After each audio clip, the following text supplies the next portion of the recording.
Not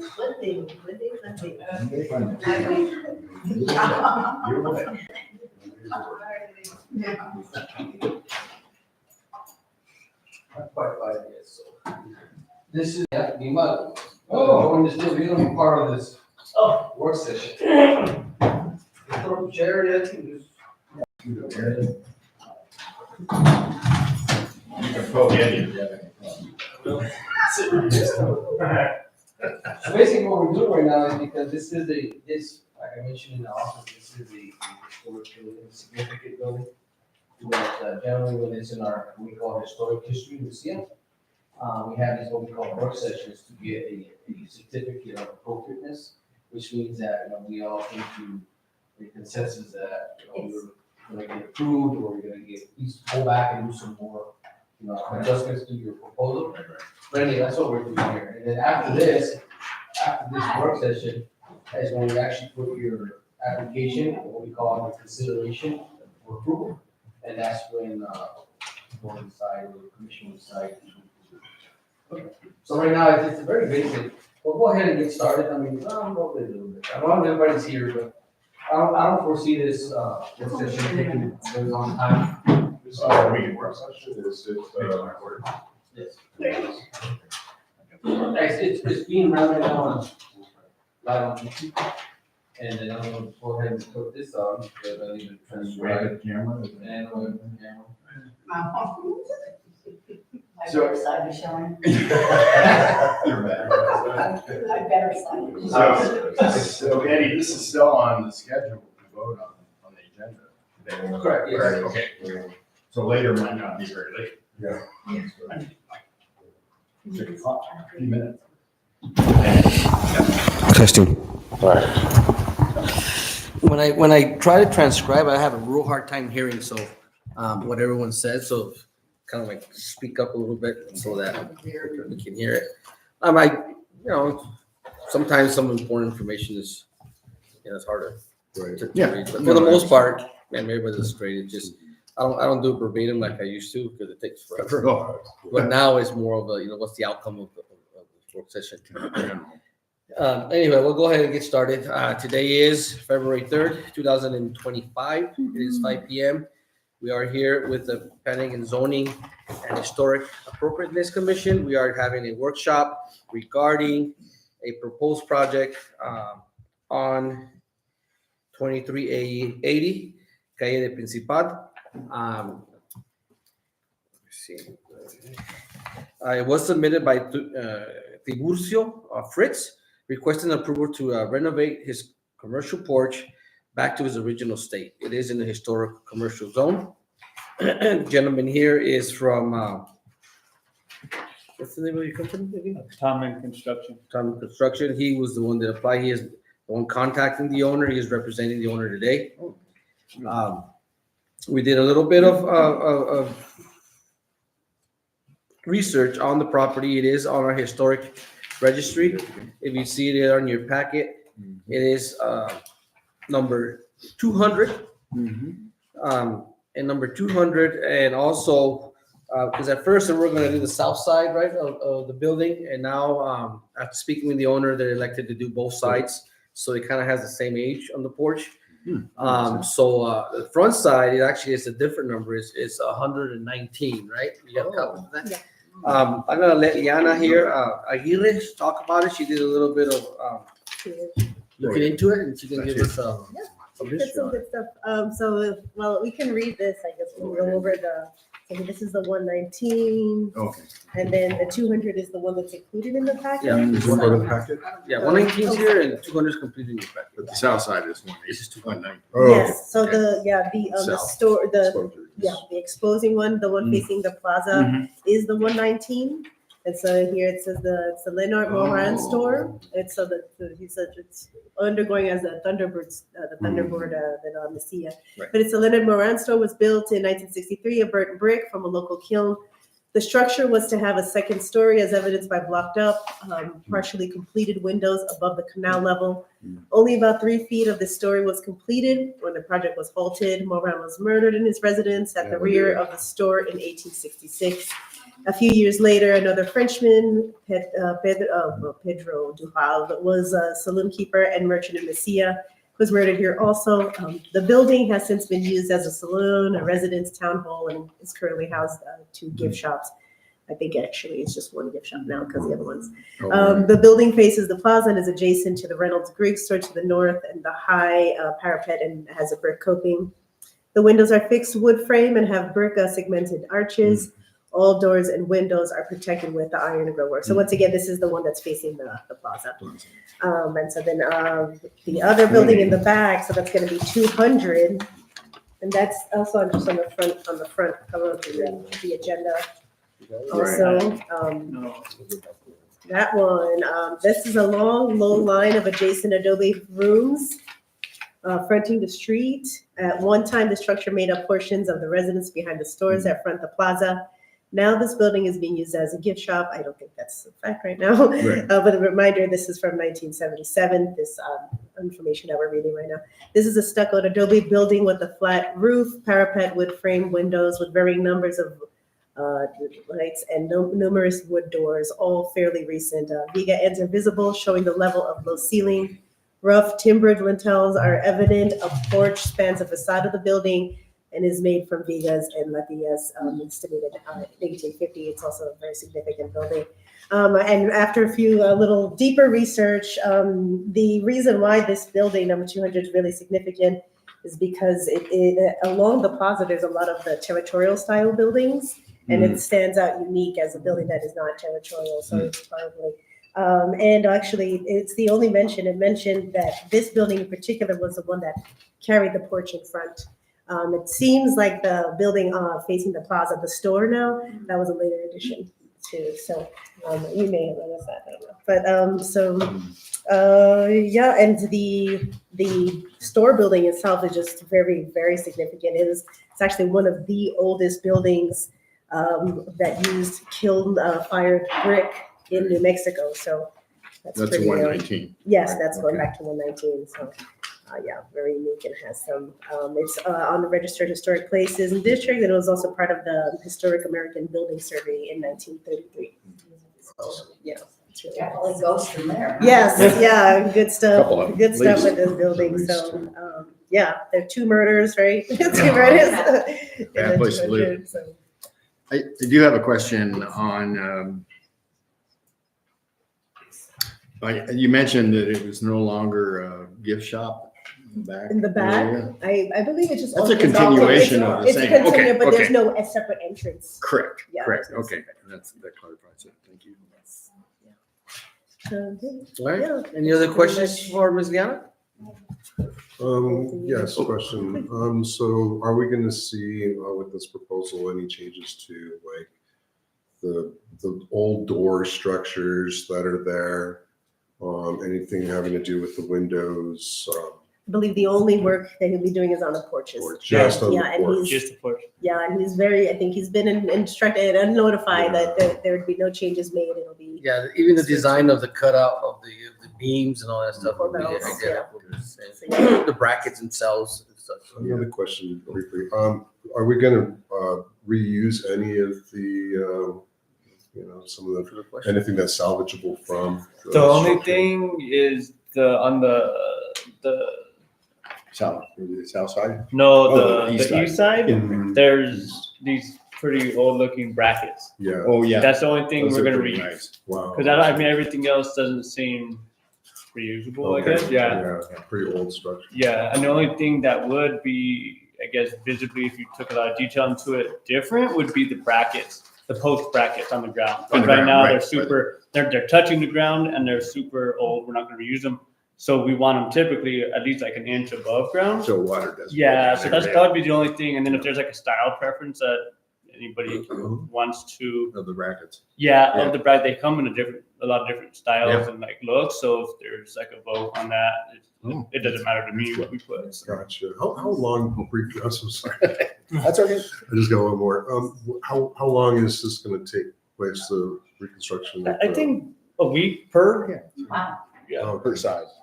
Is that a good wow or a bad? Oh, no, That's a good one. Oh, yeah. Well, once we start it, we're gonna That's finish it, impressive. right? So yeah. Gotcha. Thank That's a very good question, because he also did comment that he would probably more likely put some cones along the street, just kind of give him a little bit of a safety, barrier between the traffic and himself. So I'll give him Public Works also, and I notify the marshals that whenever he's getting ready to start, that we'll go ahead and do that. I have a question. On the east side again, it has the elastomeric on the, is that gonna be replaced? It can be, it doesn't, look very oh, nice. okay, then no, It's not terribly historic. right. Elastomeric, Yeah. just that would be a question I'd have in terms of aesthetics. It's not in my proposal to the owner. Yeah, I know that the, obviously it's not a material used back then, but I know there's a lot of buildings in the sea that have gone to that because of durability and the longevity of that type of material.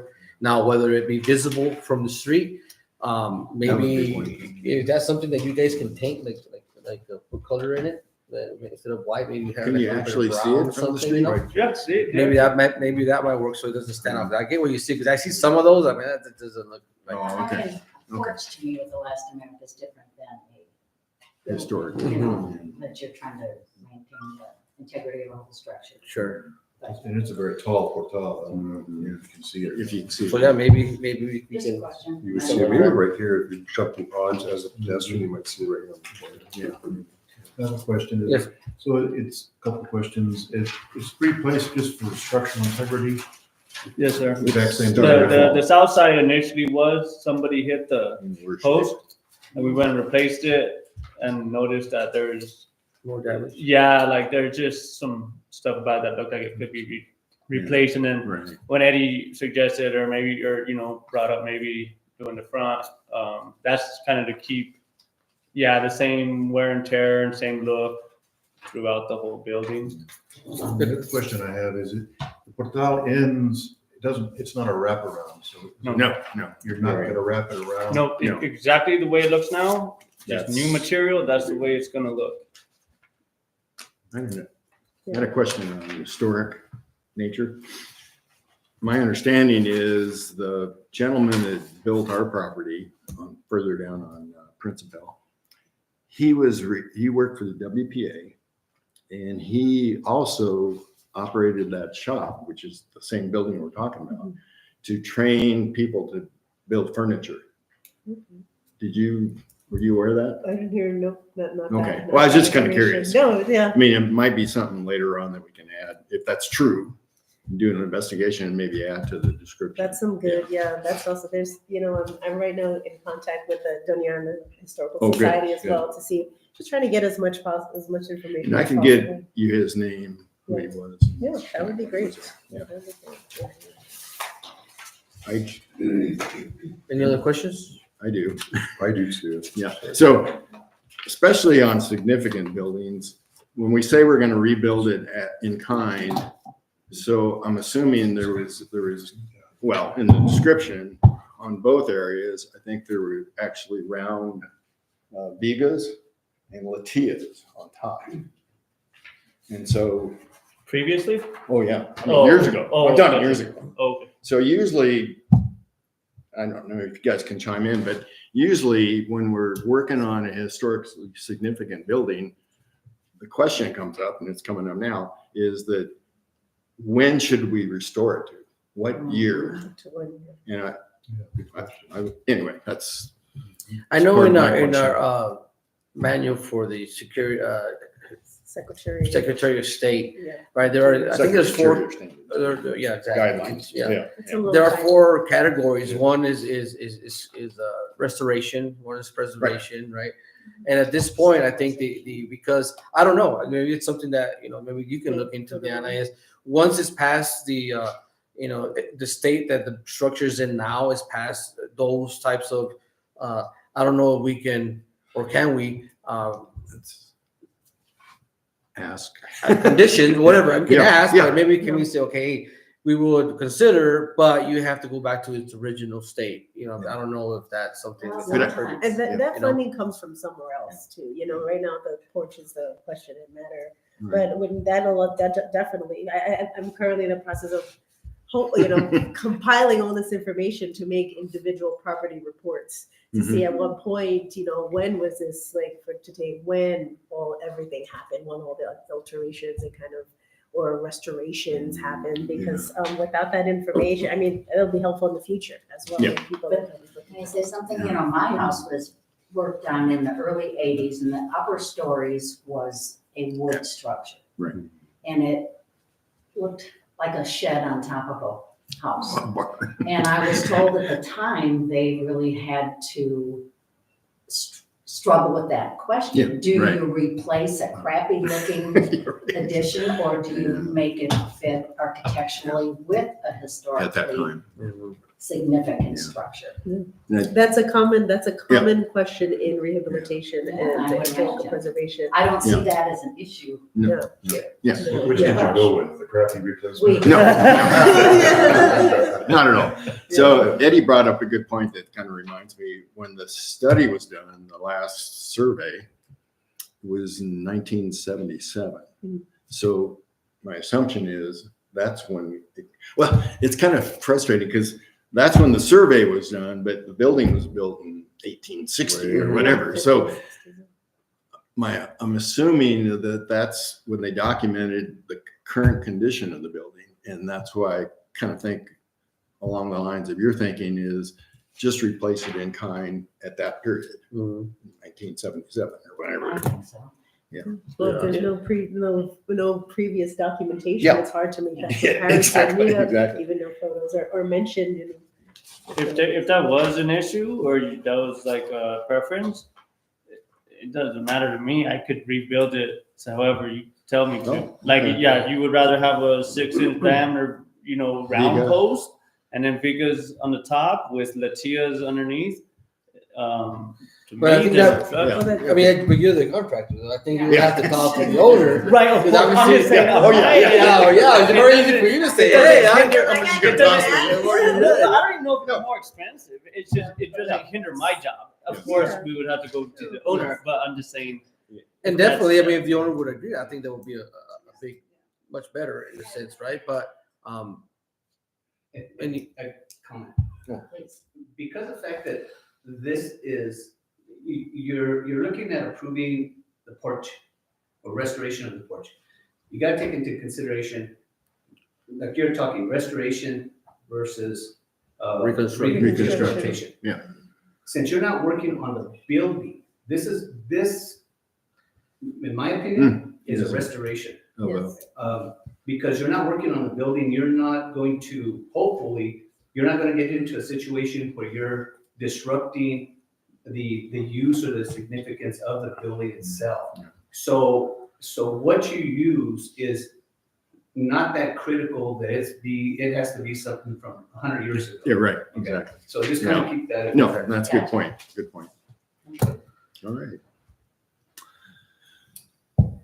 So there were so many questions about this and it's still gonna be up for vote. I'm not sure. I'm kind of lost. It is. what's the question? Today. No, I'm asking, everybody's asking all these questions of what are you Oh. gonna use for this and what are you Oh, gonna I use see for what you're that? saying. And I don't know that there's we any ready to answers. vote on Why it? would it be going up for? Well, it's always put like that, but it doesn't have to be, depending on whatever the turnout of the work session. It would always be put this way, but depending on the turnout of the work session, it's always gonna be, it could be, recommendation to postpone, give information, or because of time sensitive, we meet twice a month, right? And that's why we put it there, just in case everybody's okay with it, then we go ahead and move forward. But if not, obviously, we would require some more information, or maybe go back to the owner and say, hey, this is what we think, is this something that is feasible? And if so, then we change the plans and then we'll resubmit. What was the owner proposing? I mean, as far as. Yeah, that's as far as- Replacing kind. just replace. Just replace, just But I mean, restore because- it back to where it's at to where now. it's at now? No, yeah, Okay. replacing kind. Because you also have a contact with the Department of Cultural Affairs. They have an office here in Messiah, because of the fact that we've been dealing with J. Paul Taylor. Mhm. They have set up an office in the community center. Yeah. So there's a Resources. Resources. Yeah, Yeah, I have a meeting she's- set with yeah, them, but she's they couldn't meet me That's great. before Wednesday. Yeah. So, yeah. But again, I don't think that, it's not, you're not digging into the integrity of the building. So I think this is more of a restoration versus. I can buy that, yeah. You just, the only thing I just like to, remind or suggest is to keep in mind that, if the owner wishes to do that, then obviously more power to them, we will accept that. But to request that an upgrade, condition. not a restoration, is restored back to its original form, then we set precedents for the That's a remainder of whole the nother- applications. We gotta think Then you about, gotta right? go back and get all the Exactly.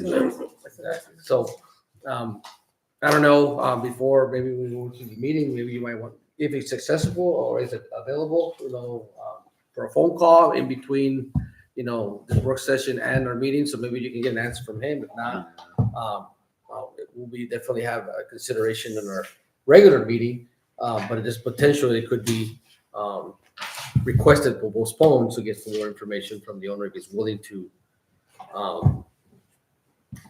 rebuild it or restore it back to its original Yeah, that's. beams and such. But I think it's as long as you can get a hold, I think it'll be a real quick question. I mean, real quick answer. It's not going to be yes or no. It'll be something that.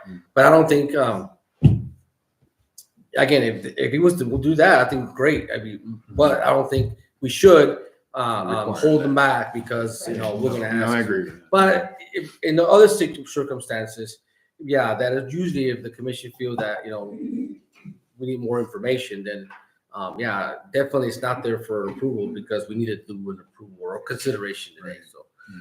However the commission feels, but, when we're done here with this work session, maybe if you can, get a hold of them, and then when we start our meeting, once we get to that case, we can speak on his behalf. Would it be something that we could offer the owner, research into what an option would be, like what an older version of it might have looked like? Mm-hmm.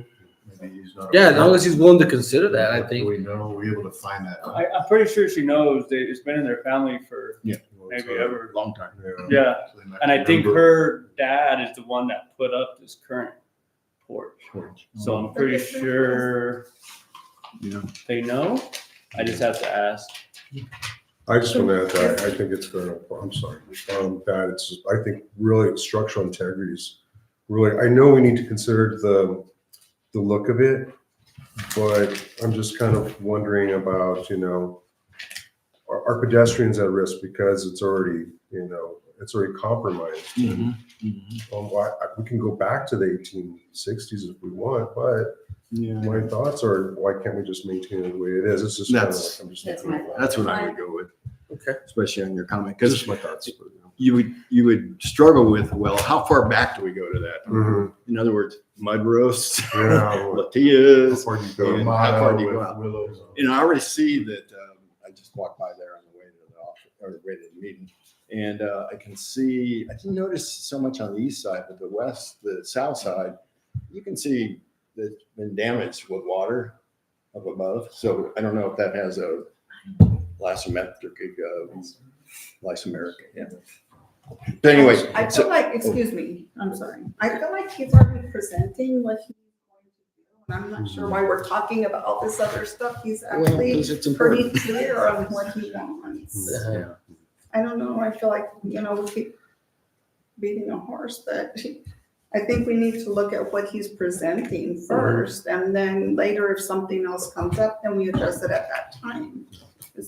Am I wrong there? or- I think in all the way around, I think that's what everybody's saying. Yeah. I think everybody's saying that. Yeah. Just the question came up is according to our historic registry, the description on it shows that it has some different structure or different supports or vigas and such. And do we, moving forward, whenever these work sessions come about, do we take that into, we need to, rebuild it back to its original form? And I don't think that should be that way. I think it's a matter of opinion. If the owner wants to do that, we can support him doing that. But as long as he wants to restore it back to its original state as it is today, I think that is what we need to concentrate on. And I kind of going along the lines of my visit today, it's going to be challenging to put vigas in there because the front area, the east area, there's brackets up there already There is. accepting the beams.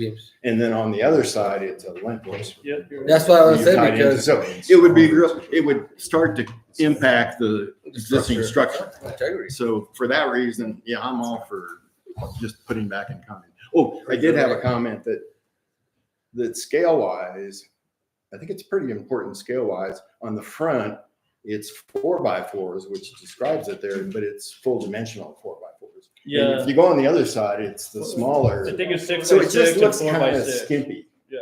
So if I made any recommendation, it would be to put a larger post matching the other post on the south side. I don't know. But then it's it not just- restoring it to original form.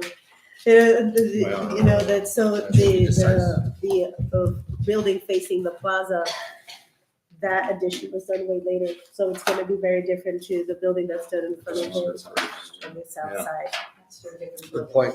So the only, seemed like the only question we had was what type of little pads to put on the east side underneath the posts.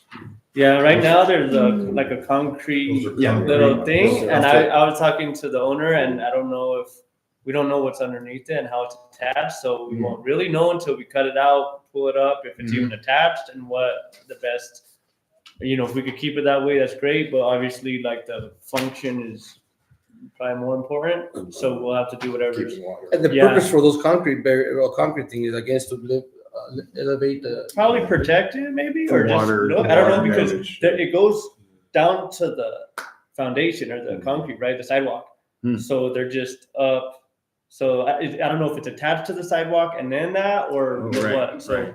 I know that sometimes posts. But if we could save that and cut it, drill out, and then figure out a way to secure it, Sometimes they're just a metal bracket. Mhm. It wouldn't look good, I think. That would be a modern addition. Yeah. Unless it would cover. yeah, but we could do anything. I think that if those are indeed cemented to the sidewalk or the foundation, I think we should leave those there. I don't think it should be removed. Yeah. I think you need to, you guys, like you said, you can do anything, and I'm taking you up on it. I think we need to figure out a way how we can leave those there, if not restore them somehow back to how that looks like there. Is what I And think. minimize the cost, Exactly. overall cost. Same thing with, there's a gutter right there, right? That's- Yeah, that's in remove there. remove Oh, that and that's put it right different. back. The footers on there, yeah. Question, so the applicant is Tiburcio Fritz, right? I go back to my childhood, Mr. Fritz, Tiburcio Fritz was the postmaster, the Messia. He's still not present, is he? Not him. No, I don't think So so. who is Tiburcio Fritz? I'm just wanting to ask. Goes to- I think he's in heaven. I don't know. Yeah, I know. Teresa Sanchez and her husband. Right. I forget You know his name. them. They own the DC Eric, Fritz old store. So they Yeah. own this property as well. Yes, sir. Okay. That's all I know. Because Robert Fritz was her dad. So, That's correct, yeah. if you read the historical placket up there, Yeah, it does have her name in it, or that person's name in it. I don't know. so it must have His been or her, her. probably. Yeah, I yeah. just wonder why is it not in her name? I mean, she's been there a long I time. have no idea. We don't know that name. I didn't even know he didn't exist. I mean, you know, the history.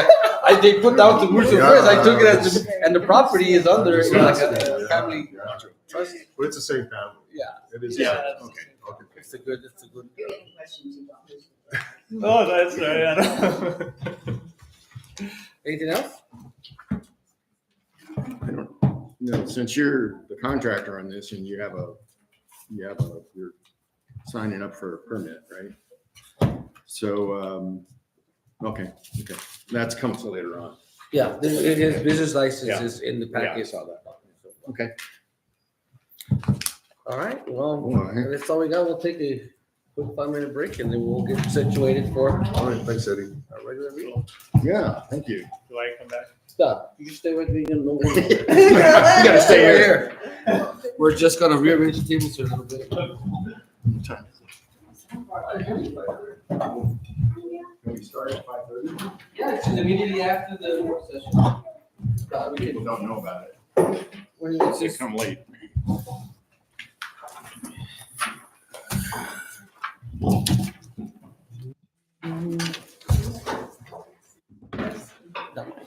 Ivy.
He usually puts it out on a copy. They were out. They came out good. They came out good.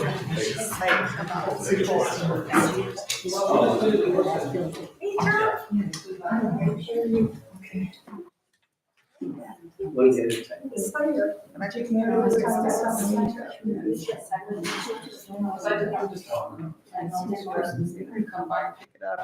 Somewhere. You bet.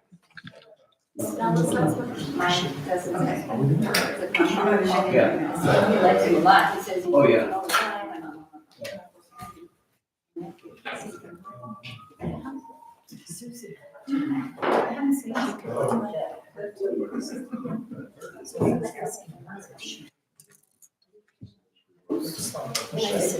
Yes, sir. Oh, for this.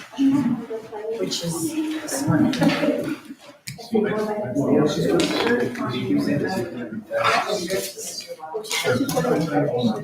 Yes.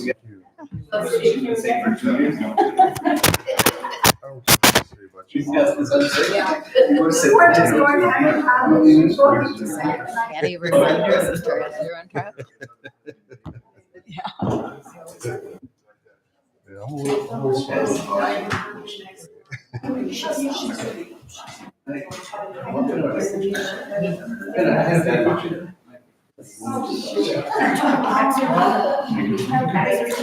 No, you.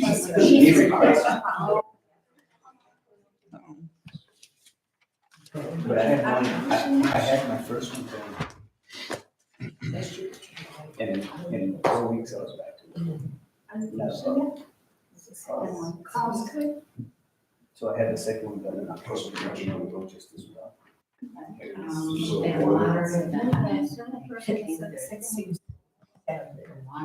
met with a doctor right after the first of the year. So Still one big hole. according to my x-rays, it said he was fine, it's just not. Great. All things Saturday. So Sunday.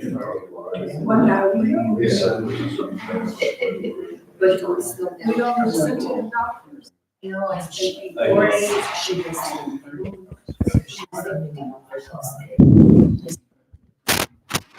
Rocking the big cake. Whatever else we can. Underneath it. Oh. Wasn't very smart.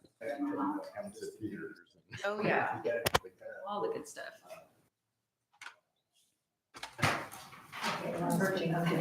Doing some magnesium right now. And then you know, we're doing like soap of towel. You have to, wherever you're hurting. 48 hours. Yeah. He said, he swears, he says that he had that on his spray, he did that to. I can't. But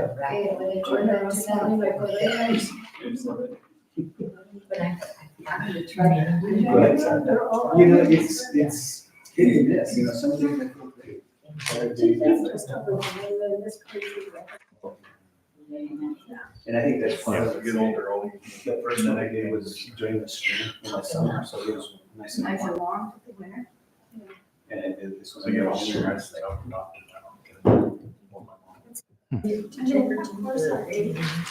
Yeah. I need to know. Place. Yeah. Yeah. We kind of have to think about that. I know.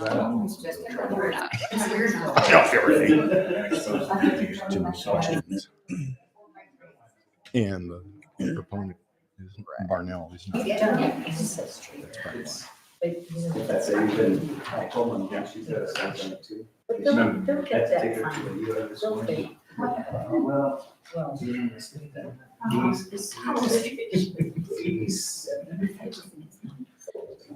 87 or 88.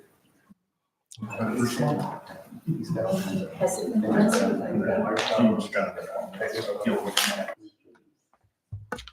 She's been trying to just help him get. You know, she's all stressed because it's very. So she needs us. And we get time,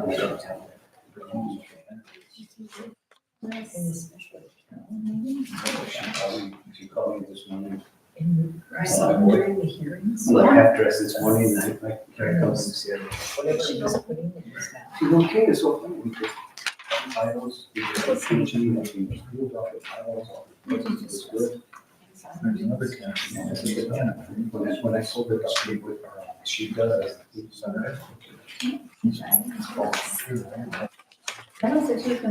Well. Yeah, she's having quite a good Actually, they're all.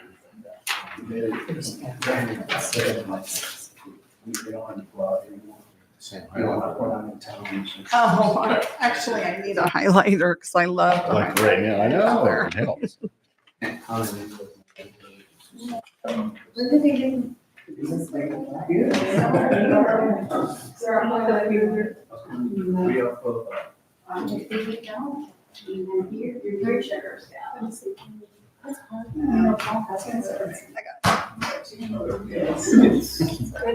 It'll work. And it's saying.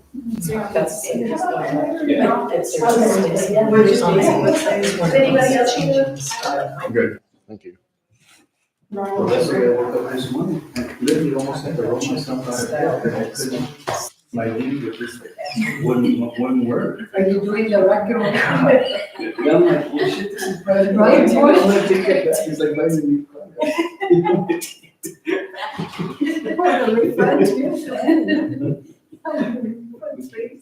Oh my God. I used to do that all the time. I can do this. Let's go.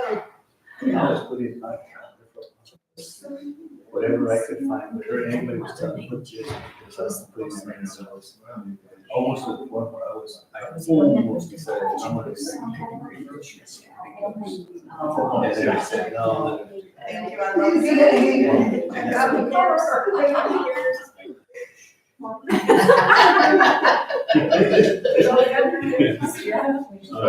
That's the only way. That's when I had my surgery. Because it would knock me out and I was able to sleep. Okay, you know, you We're double. you can't really move. You can't find a comfortable spot. Never realize how you use it until you can. So one of my inspectors, his son is a courier on the canopy shop. So they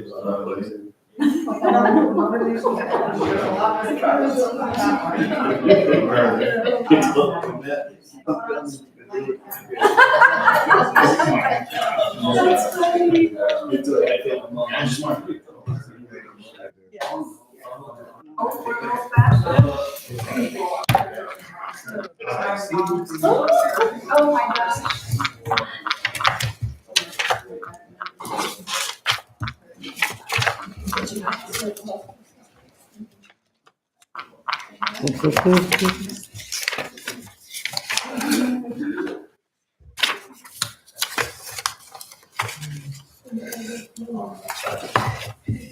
I am ready whenever you are, Madam Chair. Alrighty. Okay.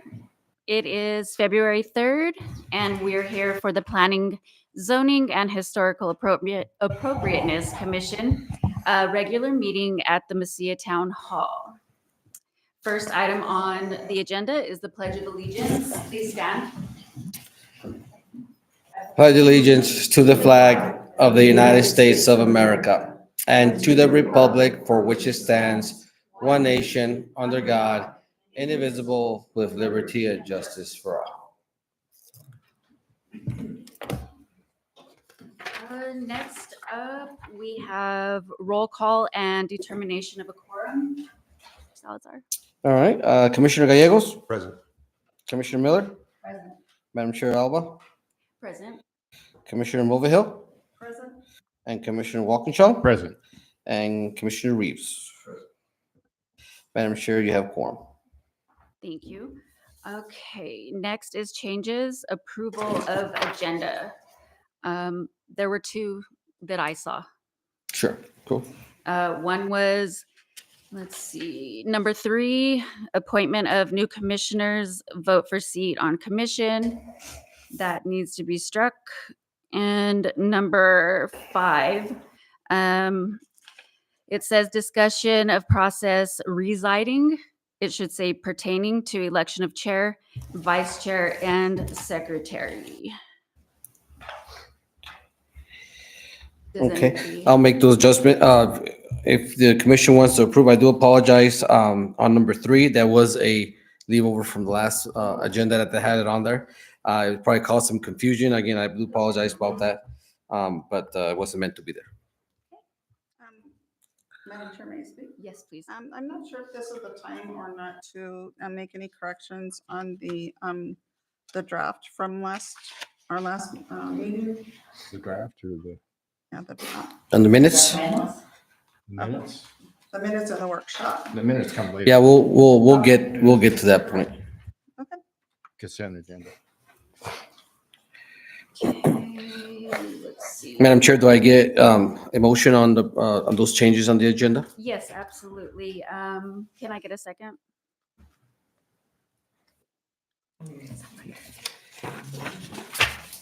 I have Or, Yes. oh, I'm sorry. I'll second. Okay, thank you. Okay, so first motion with Madam Chair and second was Commissioner Walkinshaw.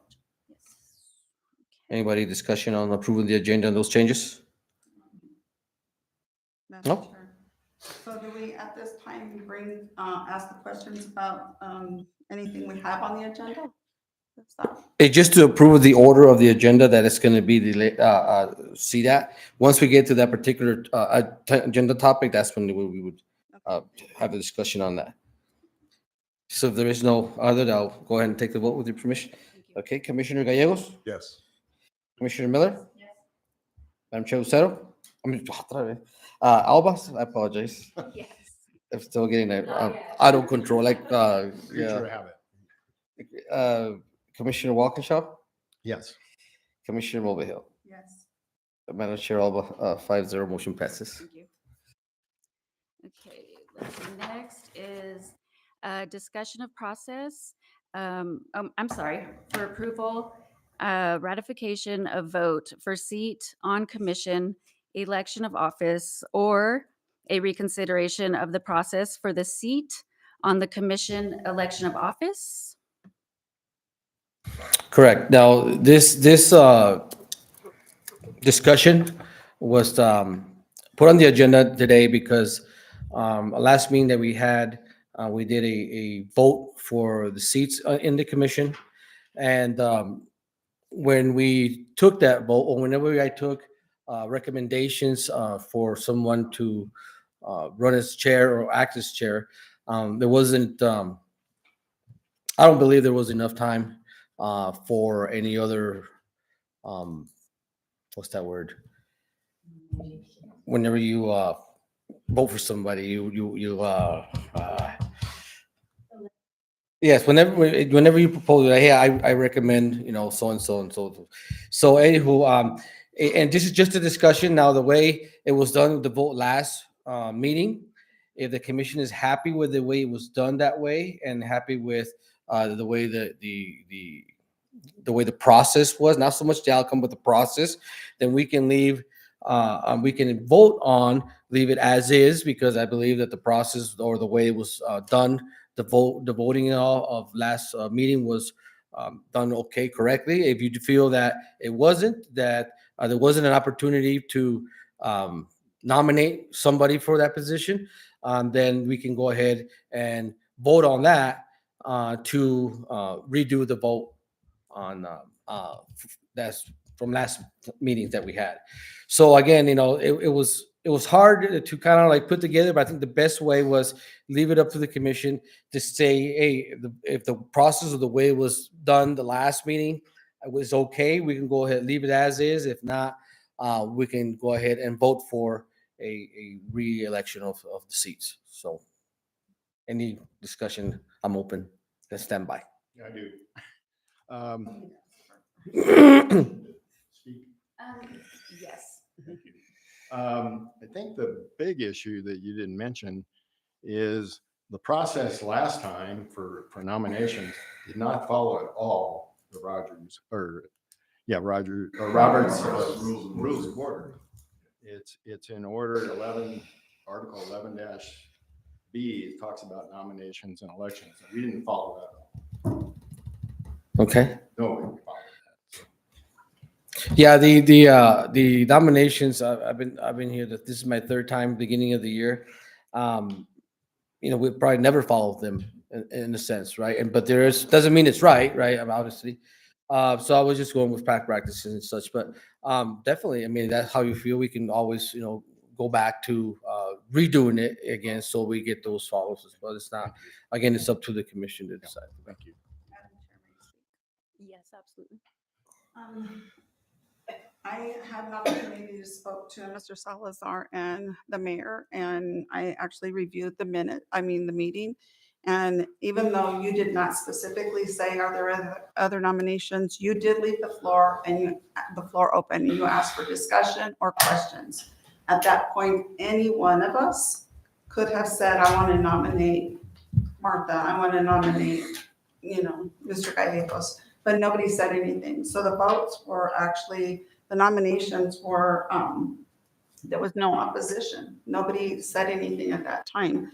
This actually is a legal vote. We all voted, we all agreed. The nominations went 4-0, 5-0. 4-1 for the chair. 5-0, 5-0. So we all had an opportunity to vote. We all had an opportunity to offer there was an open discussion, and nobody said anything. And I think when we're doing this, we're kind of, I think that it's not correct. And I have actually reached out to the municipal league to get verification on this and to get clarification. And my suggestion is that we just postpone this until there's clarification. Is point taken? May I speak? Yes. I think we need to revote, because even though you didn't ask for nominations, it went so very fast that I was sitting here stunned, waiting for the opportunity to put my choice, the nomination forward. I felt I had no opportunity to do that.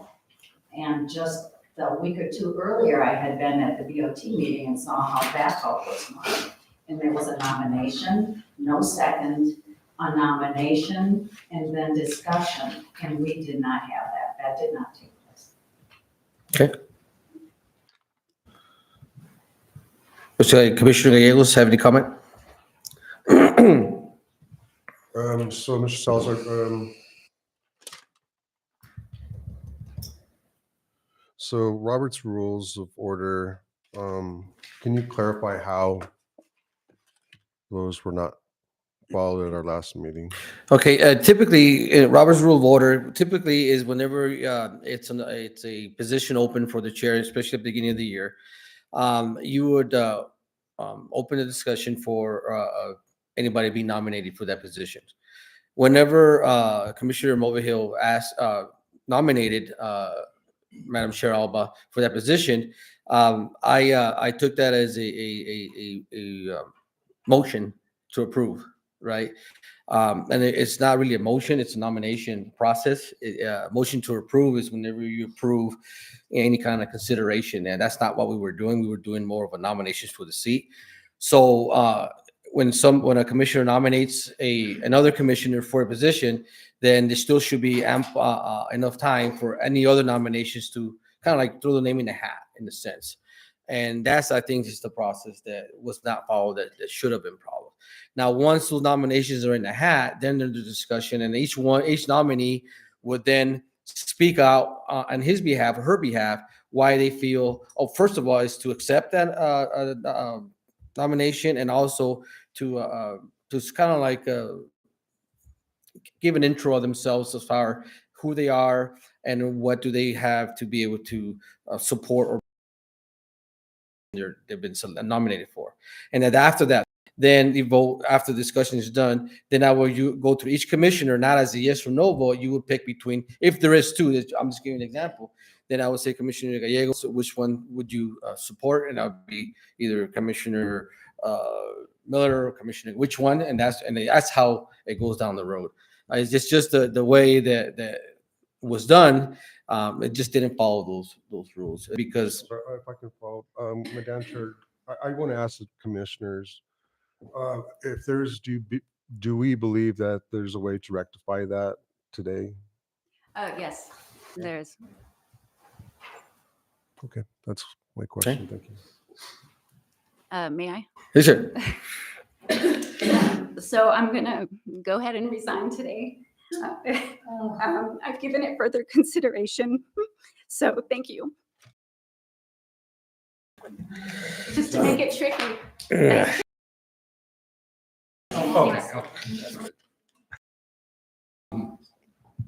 We definitely respect your decision, and I apologize for this mishap or misunderstanding. Definitely wasn't something that was done on purpose. It was just something that I think that we do need to rectify because it does need to get corrected. I'm just a private. I understand. Definitely, we do. Actually, I'm glad that you still continue. As you resign as the chair, but I mean, I don't know if you'd be interested in maybe a vice chair or anything like that. But because Commissioner Alba resigned as chair, I think that it would be wise to revote. Obviously, not so much go through the system, So, May I speak? I really think that I would like to just postpone this. I realize she's resigned. I don't think that we're ready to vote today because I think I would like to hear from the municipal league to see what the process is and where we went wrong, because maybe they can view it, because everything that I researched and I saw that there was nothing wrong with the meeting. Nothing wrong happened in the meeting. Okay. So Yes, absolutely. you opened it up for discussion, Mr. Salazar, and nobody discussed anything. And I think that there's a lot of stuff that goes on in this little commission, and it's really sad. It's really sad that there's so much stuff that goes on that's so disrespectful, very disrespectful. Commissioner Miller? I would just like to know, have you spoken with town attorney regarding this? I have personally not, but when I did bring it up, it was brought up to the mayor. The mayor did speak, my understanding, with the town attorney, and did bringing it up to the commission to decide if it's what's the best option to do would be probably the best way to go around it, because there was an election, there was a vote, and there was positions put in those. There were nominations put in those seats. Then we leave it up to the commission to determine if we stay with, the way it was, or we do a recount or revote in a sense. Town attorney approved of the procedure that we're going through tonight. Correct. Thank you. Now, that is why it's up to the commission whenever, Madam Commissioner Alba, whenever the commission is done with discussion, we will have a vote on, do we leave it as it was? Obviously, we would have to do a revote, or not a revote, for a nomination for the chair. And that way, probably the best way to do, right? I would think. Okay, everybody agree? Can I speak one more time, please? Yes. I understand that, Madam Chair is going to resign, and I respect her for, the choices that she makes.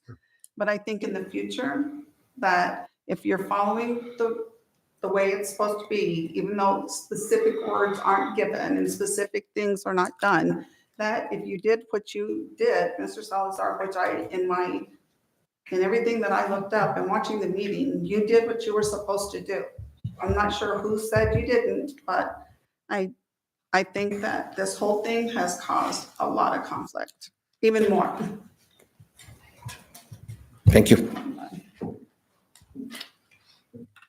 I think we're ready, and you just have to look up online about the Robert's Rules of Order, and it's pretty clear if you're having a nomination from the floor. They have different nomination categories, Mhm. but if you're nominating from the floor, which I think is what we're doing here, there is a pretty long list of what you're supposed to do, and there's supposed to be no motions. There's supposed to be no seconds. It's a voting process. So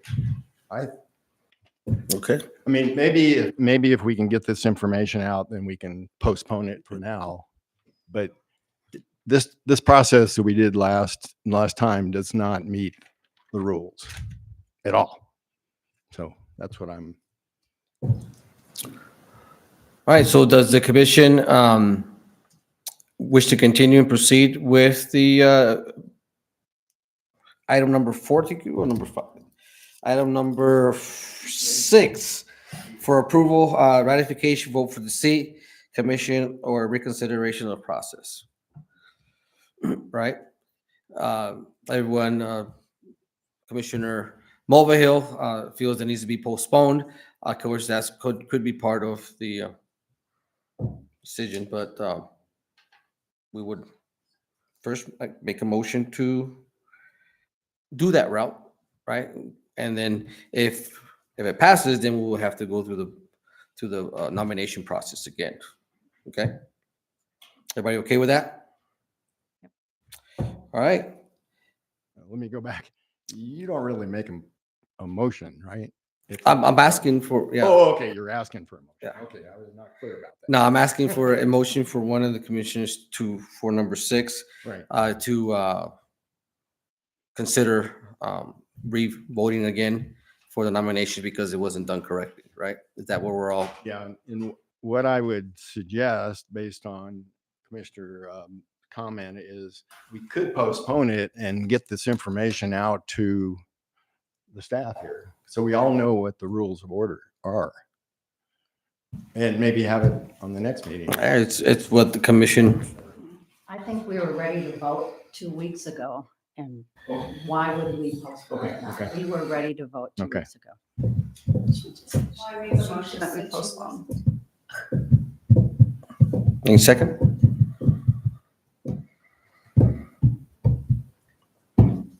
There is no second, so the motion dies. Do I hear another motion? I move that we follow item number 6 and reconsider the process for the seat on the commission election of office. All right, do I hear a second? Second. Okay, first motion by Commissioner Miller, second motion by Commissioner Gallegos. Any further discussion?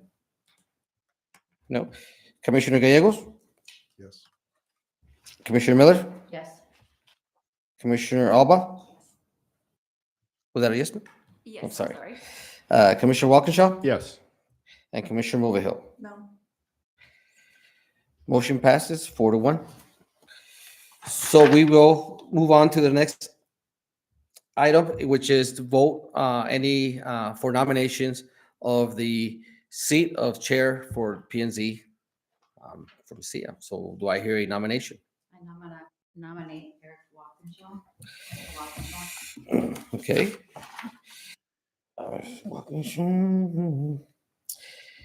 Any other nomination? I nominate Mr. Gallegos.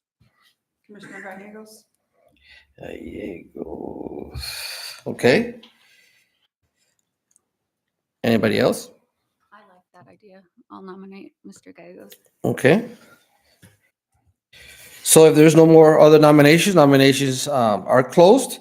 And the next step I would like to ask, first of all, the commissioners do accept your nomination as chair. Commissioner Walkinshaw, I accept. Commissioner Gallegos. No.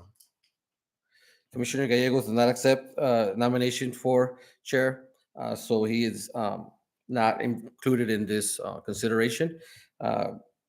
Commissioner Walkinshaw, if you would like to give us a little bit intro about yourself and what are you proposing to do as chair this year? All right. Yeah, I kind of look at it as who is the most experienced time-wise on the board and also on the commission. And also, I think it's important that we have a balance of expertise on the commission. And I just have a lot of experience as far as historical preservation and having worked for the National Park Service at Mount Rainier National Park that had 7 historic districts, miles and miles of roads and trails that were cultural landscapes. So I'm pretty well informed about that. And I was part of the doing the similar to our plan here that we're addressing right now as far as the comprehensive plan. Mm-hmm. We did 7 years of a plan for Mount Rainier. So, and I was involved in that. So, all right. Well, thank you, Mr. Commissioner Walkinshaw. Okay, so now that we have only one nomination, we will vote on it. Right? Okay, so Commissioner Gallegos, this is for approval of Commissioner Walkinshaw as chair. Yes. Commissioner Miller? Yes. Commissioner Alba? Yes. Commissioner Walkinshaw? yes. And Commissioner Mulvihill. No. Motion passes 4-1. Welcome and congratulations, Commissioner, or should I say, Mr. Chair Walkinshaw. You can switch seats. Is that important? Now, that was just for the chair, right? Do we, now that Commissioner or Mr. Commissioner Chair Walkinshaw, sorry, I got to get these terms right. He was vice president, right? So now the next step is going to be any nominations for vice chair for the commission. Anyone? I nominate Commissioner Gallegos for vice chair.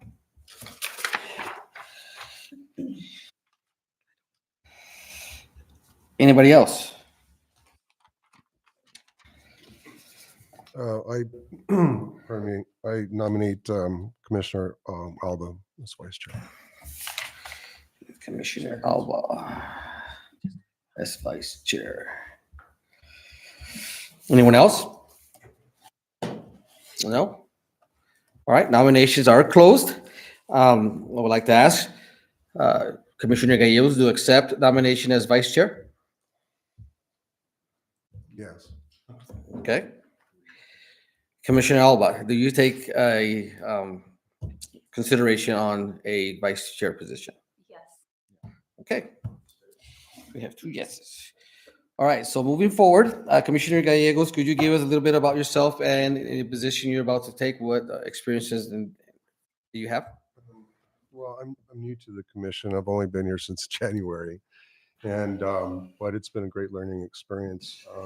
I'm more still in the learning mode, so I'm really appreciating participating. It's been an honor to be on the commission. I don't have a lot of deep experience with planning and zoning, but I do have a wealth of knowledge in subject matters related to federal state dollars and working for the state of New Mexico for a long time. I'm 6th generation Mesiodal. So very proud to just be part of this process. Thank you. Commissioner Alba. My background in real estate has given me insight on how thoughtful planning and zoning decisions are, and how they can positively impact both businesses and residents. I have a deep appreciation for balancing the needs of economic growth with environmental sustainability and preserving the character of our neighborhoods. In Albuquerque, when I lived there, I attended a ton of city council meetings regarding prioritizing public safety. And I just love my community. I feel like I could do some good here. All right, well, thank you. Okay, so moving forward, what we're gonna do next is, we're gonna take a vote, and I'm gonna call on the commissioner, and the commissioner's gonna decide, to say which one is it, Commissioner Gallegos or Commissioner Alba. It's not a yes or no, right? So, I will start. Obviously, it's expected that, if you assume the responsibility of that seat is to, whenever I come to you, that you're gonna vote yes for yourself. So, just kind of like want to throw that out there. So, again, this is for vice chair in the commission. So Commissioner Gallegos. My vote is for Commissioner Alba. Okay. One for Alba. Commissioner Miller. Commissioner Gallegos. Gallegos. Mr. Chair. Alba. Commissioner Chair voted for Commissioner Alba. Mr. Chair voted for Commissioner Alba. Commissioner Alba. Yes. Commissioner Alba, yes on her vote, and Commissioner Mulvihill. Alba. Sure, Alba. Okay, so we have 1 for Commissioner Gallegos and 4 for Commissioner Alba. Congratulations, Thank you. Commissioner Alba, on your new position. Secretary, you get to stick with Chair because we're not redoing secretary, so you're stuck doing that job. I want to revote. Okay, so with that said, Mr. Chair, I leave the floor to you. All right. Thank you. And thank you. Appreciate it. Now it's time for public input. I limit you to about 3 minutes. I think it's typically what we have. Members of the commission, Why didn't we vote on secretary? Because she's already. You should. Would you, I just assume that you redo it again. Yeah, well, we're gonna. Okay. Everybody okay with voting again for secretary, just to do it all? All right, so again, any nominations for secretary? Yes, Commissioner Miller. Okay, so nomination for Commissioner Miller. Anybody else? For Mrs. Mulvihill, sorry. Okay. Hill. Any other nominations? No? Okay, we'll go ahead and close nominations. Commissioner Miller, if you can tell us a little bit about yourself and also about the position as secretary. Oh, I love signing documents, so.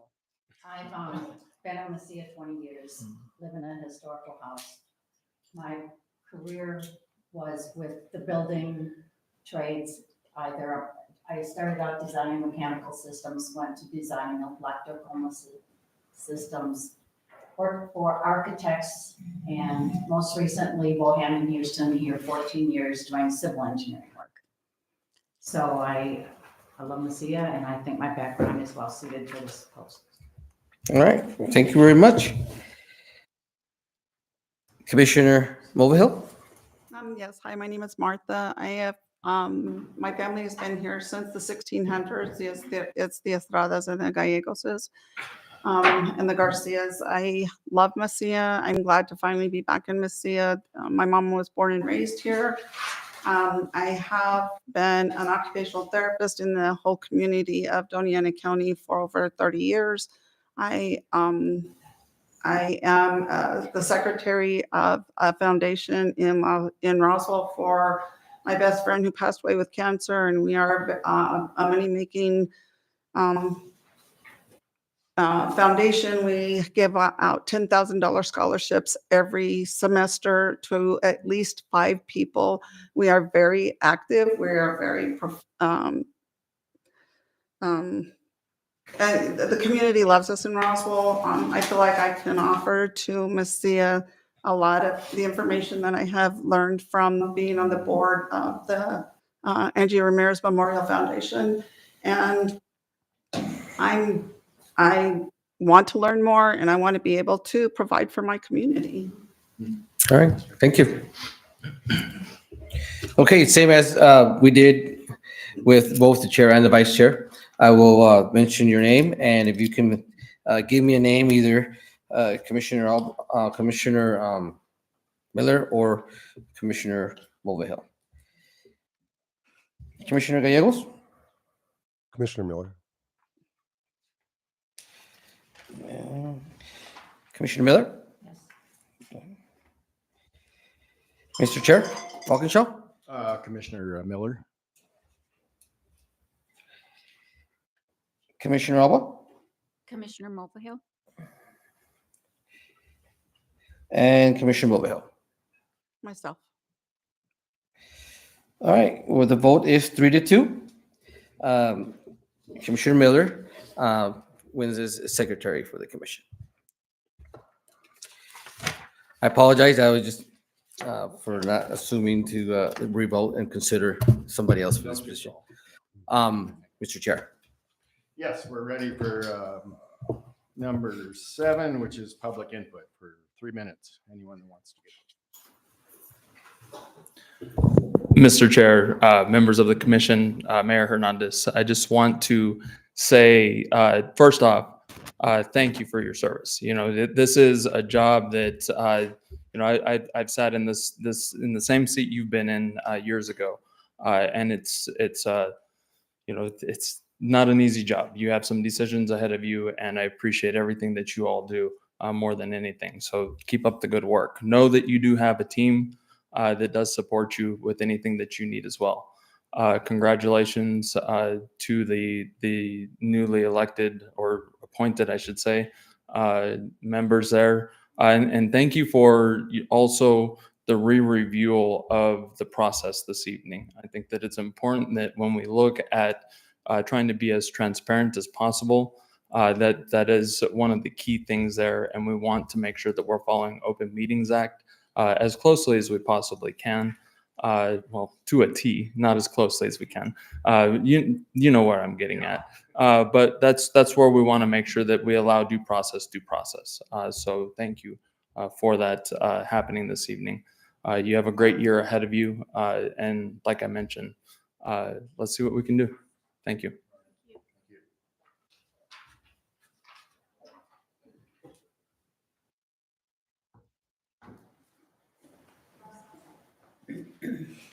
Mary DeSoto.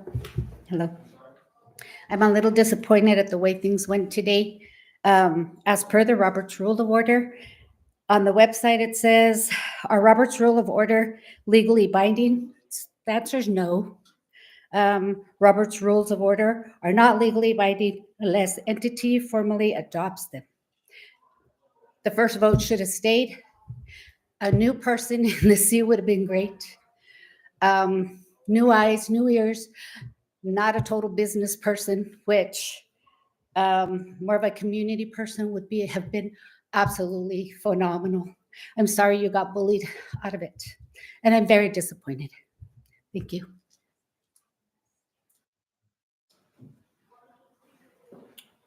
Mr. Chair and Commissioners, I really appreciate everything you did to make this as fair as possible. I have to refer back to J. Paul Taylor, and I was at many meetings and ran many meetings myself using Robert's Rules of Order, and he would certainly approve of how it went today and how fairly you looked at it. And Christina Alba, I commend you for looking at the situation and being willing to go through the election process again. Thank you so much.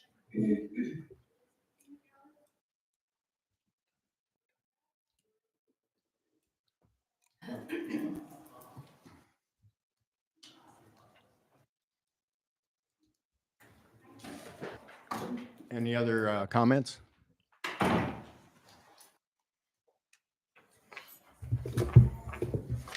All right, there's none, so we're going to go on to approval of the consent agenda.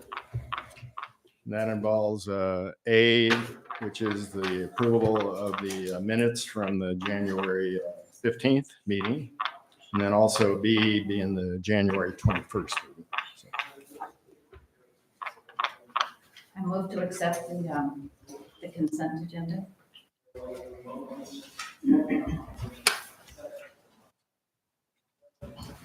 Second. All right. So there's the first motion by Commissioner Miller, seconded by Commissioner Gallegos. Any discussion? I guess I have a question as far as, I do have some, I noticed in the 15th, yeah, 15th work session, there are some, I want to see some additions to it. I don't know if I should just work directly with you, Eddie. There's just some corrections I think need to be. I don't know if this is the time to really go through them. I mean, they're pretty minor. Mr. Chair, it's, yeah, you can mention them there, or you can, we need to approve it, right? So if you're postponed approval, or we need to approve with the condition of a certain addition to the minutes. Well, I'll go ahead and then, in the third paragraph, I believe in the third sentence, it's actually track 3 and 4 that was left off. And track 5 is correct. Track 6 and 7 is correct as far as I'm aware. And that kind of follows through in the next sentence, next paragraph. It should be read track 3 and 4. And that's kind of,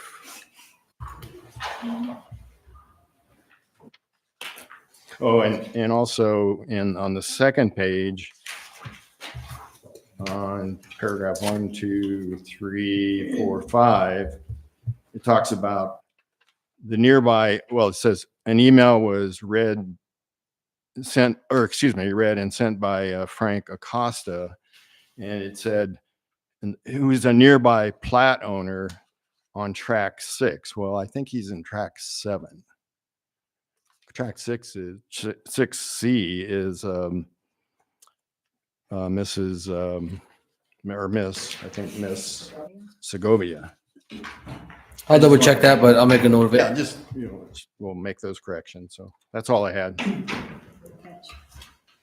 May I speak? Yes. Yes, I'm not sure if this is where I would bring it up at or not, but I don't ever remember on that, Where are we? 1, 2, 3, the fourth paragraph down, a Mhm. variance was requested by the applicant. I never saw any variance request, and I think that's supposed to go through planning and zoning. Not, it doesn't go through us for the variance, they do the approval, but the application should have come, we should have seen the application for that.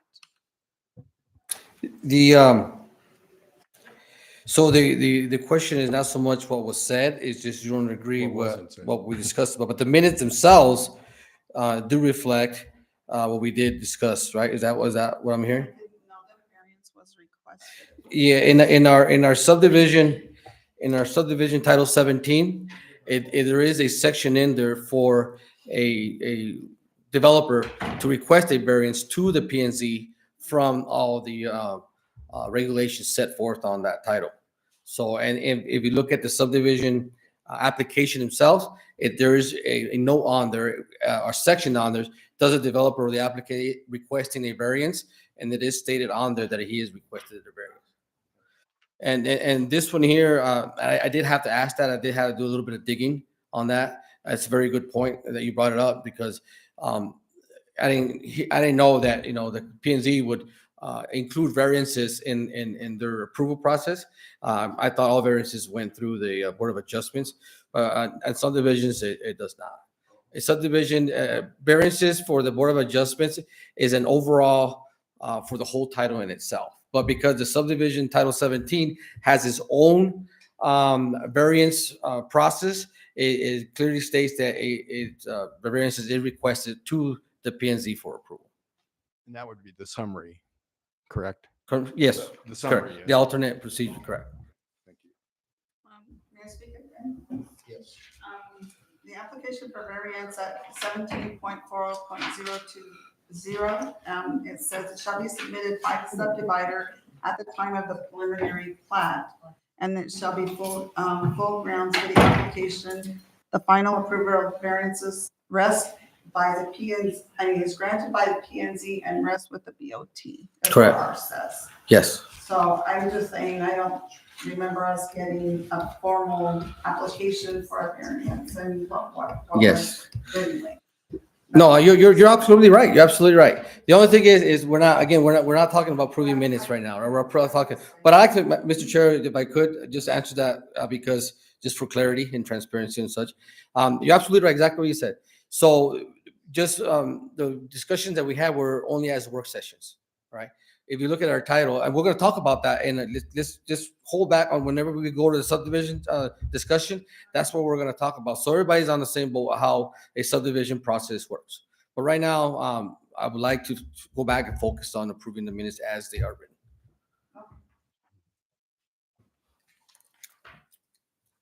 So I do have a first, and I have a second. Right. First was Commissioner Gallego. First was Commissioner Miller, and second was Commissioner Diego. Any other discussion? Are we just talking about the work session from the 15. Okay. Yeah. Sorry, corrections on that one. All right. Ready for the vote? Okay. Commissioner Gallegos. Pardon, with adjustments, yes. Thank you. Commissioner Miller. With adjustments, yes. Mr. Chair Walkinshaw. Yes, with adjustments. Commissioner Alba. Yes, with adjustments. And Commissioner Vojel. Yes, with adjustments.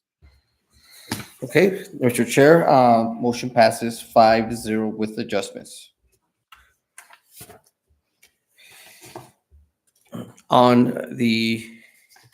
Now, is this motion was to approve both minutes, or is it approve just the 15, correct? 15.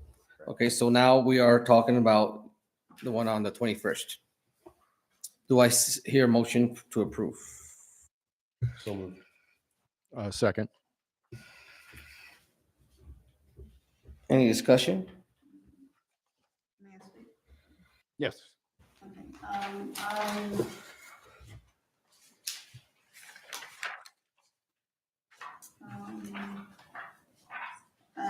Planning and zoning, number one, we did the roll call and then the pledge of allegiance and then the appointment of the commissioners. I just wanted to correct this by saying the first motion was by me, the second motion was by, Chairperson Walkinshaw. He was commissioner at the time. The other question I have is, it says the first motion to approve agenda, should that be to approve the seat for? Excuse me, I'm not sure where you're reading from. This is we should be addressing the work session minutes from the 21st. None of that was in the. Okay, thank you. Any other discussion? All right. I'm sorry, Mr. Salazar. So, Commissioner, are you talking about where we had the appointment of new commissioners? This is on the 21st. Yes, this is our first one is work session, and then it goes into a regular meeting, which was afterwards. So these are the work session and the regular meeting. Yeah, I would agree with Commissioner Mulvihill. I don't believe I made that first motion. So that would be on the appointment. Which one? Appointment of new commissioners. So you're right. You're okay. We are on the back. So on number 3, right? This is Commissioner Gallegos. It was Commissioner Mulvihill. Correct? That's correct. Got it. I got that down. And then I was saying that, the first motion to approve, it wouldn't be the agenda, it would be why we approve the agenda, wouldn't it be for the seat of the chair? Instead of it reading to approve the agenda? Correct. Got you. Okay. And then, if you don't mind if I can keep going, because they're just. Oh, sure. minor things. Yes. The second one would be number 8. The same thing that instead of it reading for the agenda, it should be for case number 061942. Got it. Thank you. And then the last one would be under B, on the following page. And again, it says approval of agenda, and again, I believe it's supposed to read for case number 061943. Got it. Yeah, good catch. Thank you. And then last, number It's okay. C, which would also be a change Got it. from agenda to case number. Okay. Thank you. Everybody else? All right, Mr. Chair, if I can go ahead and take the vote. Commissioner Gallegos, With adjustments, yes. Commissioner Miller, Yes, with adjustments. Mr. Chair Walkinshaw, Yes, with adjustments. Commissioner Alba, With adjustments, yes. and Commissioner Mulvihill. Yes, with adjustments. All right, motion passes 5-0. All right, good.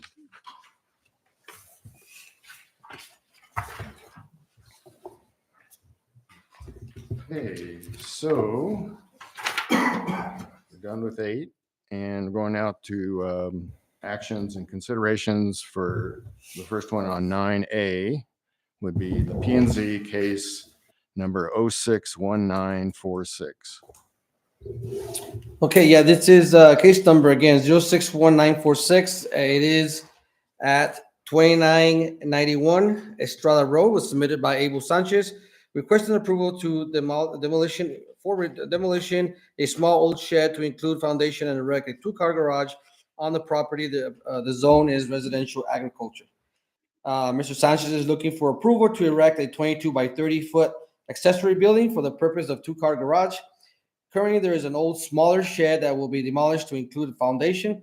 A new structure will be new from the ground up.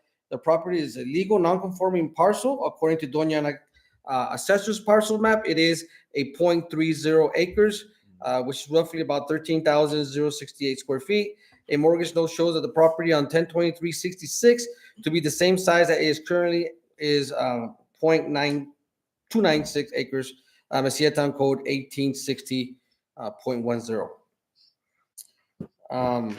It also states any lot or building site shall meet the minimum area requirements when A, it existed as an entire lot or as an entire parcel for which either a deed was on record in the office of the county clerk or a bona fide contract of sale was in effect prior to March 14, 1972. It is illegal subdivided after the effective date of the ordinance codified on March 14, 1972. Any lot or building that is deemed to be legal and meets the area requirements based of this section shall not be deemed non-conforming simply because it exists on less than an area required by the code. The site plan submitted indicated that the garage being requested will be erected approximately 8.3 feet from the property line inside the rear yard 30 feet requirement. According to Mesilla Town Code 18.60.310, an accessory building can be within the rear yard occupying no more than 50% of the total required yard. The building 22 by 30 foot square footage is approximately 660 square feet, and the total rear yard is 2,670 square feet, which is the total of the building being about approximately 25%. So way under the 50%.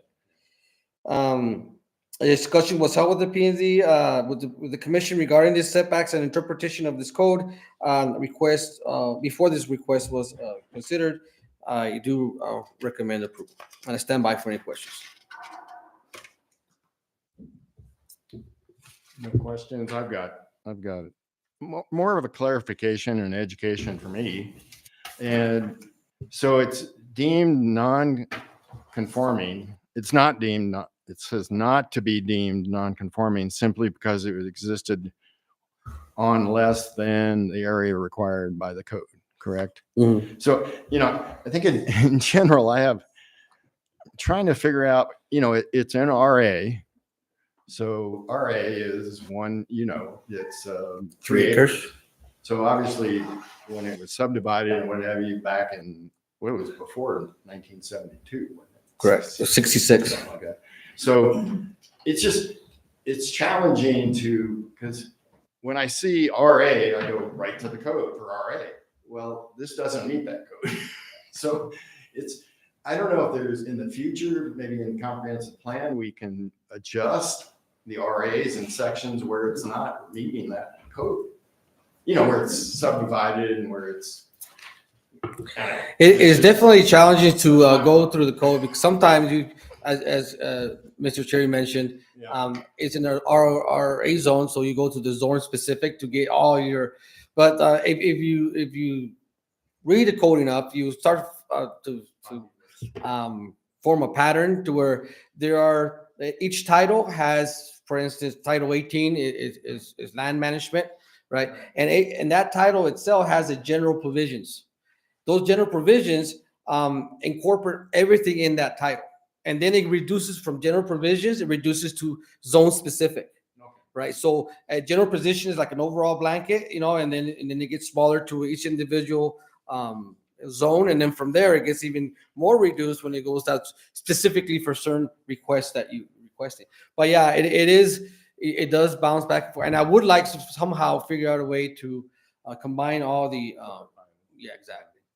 Because again, the setbacks really don't meet that. The side setbacks and the back setback, because it's supposed to be like 30 feet or something like that. Correct. So, And that's why we had that discussion, because in the general provisions, right. it overall incorporates all of the zones.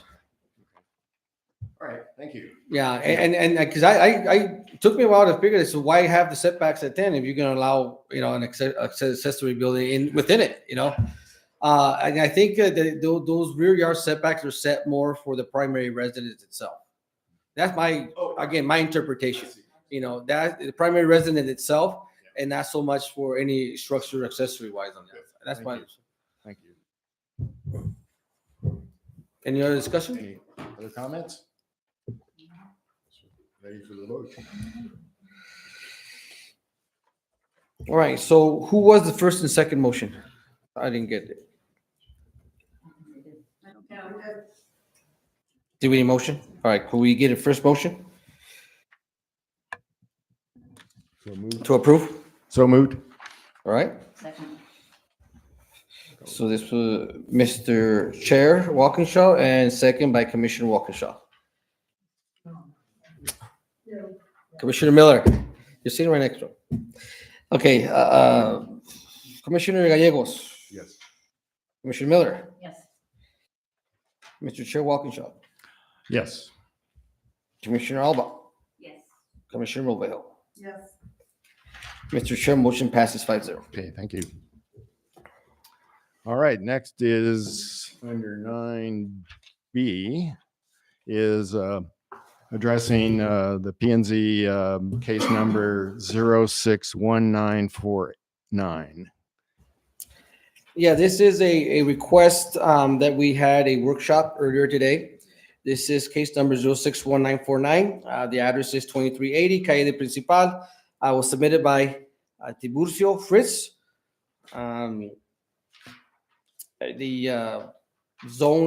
Request approval to renovate his commercial porch back to his original state. The zone is historical commercial. Background analysis, Mr. Fritz is looking to renovate his porch on the south and east side of the commercial property. The porch is made out of lumber, 4x4 pillars, and slanted with elastomeric roofing. The porch is being restored with the same design and material according to Doña Ana County Assessor's map. The structure / porch is right on the property line on both sides of the building where the porch is being restored. As I mentioned, the applicant or the contractor is requesting that we do partially close that road for their safety to approximately about a week to get that done. The building is listed in our Mesilla Historic Registry as a building number 200. That was its original, and then when they decided to also do the front, that's number 119. 200, we talked about again. I'm not going to review that, but we did talk about that, the significance part and the history behind that structure on that. Mesilla Town Code 1833-080, a historical appropriateness permit is needed for the purpose of zoning permit can be considered, and that's what we did whenever we did a workshop on that. Property is private and not government funded. No changes in design of porch or material. Supporting documents, the scope of the work to be done, agreement, the contract agreement was proof of ownership. The description on the Mesilla Historic Registry, contract license, and the site plan were included with this application. Let's stand by. Any question? Did I get a first motion in a second? Oh, yeah. So moved. So it's first motion by Commissioner Gallego, second by Commissioner Miller. Yeah, any questions now? Correct. I'd just like to make a comment. I think that we are voting on what is being proposed here, but I think the discussion we had in our workshop was valuable when we talk about a building from the 1850s, that we go back and look at the whole picture. And I know it got a little convoluted. What are we voting on? I believe we're voting on What is being requested? replace it as it is. There was one stipulation, I think, on maybe the concrete footings for the pillars in the store fronts. And maybe we can add that that's the only condition I remember coming out of that workshop. Okay. Yeah. Anyone else have something else to add? Yeah, my recollection, Commissioner, was that we're still in discovery with those footings. It looks like they're going in. We don't know how deep those vigas are going. Right. Or those, what do you call them? The posts, yeah, the columns. The great units. Yeah. You're talking, Commissioner, you're talking about the concrete underneath the. Yeah, the footings like on the east side of the Correct. building, because we know that, these porches were built at different times on the same building. And so we know that the vigas or the posts are not going to be exactly the same. Correct. But we want to maintain the integrity of it. We want to ensure that those who come to visit Mesilla are protected. At this point, the porches are compromised because of age. Mm-hmm. So my main issue is that we try to match what currently exists, at the same time too ensuring it's their integrity. Got it.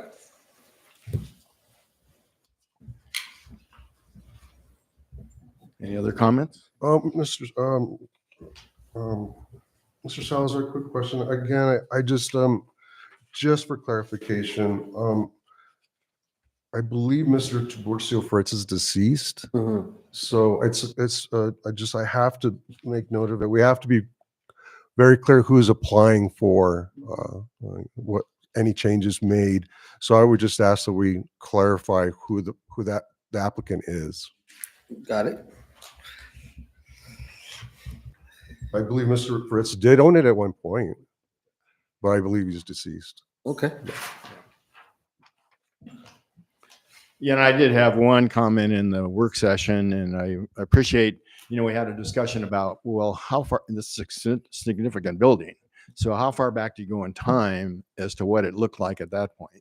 So I think what we all kind of talked about was agreement that the survey was done in 1977 or so for historic structures. And that's the time they identified that as a historic significant building.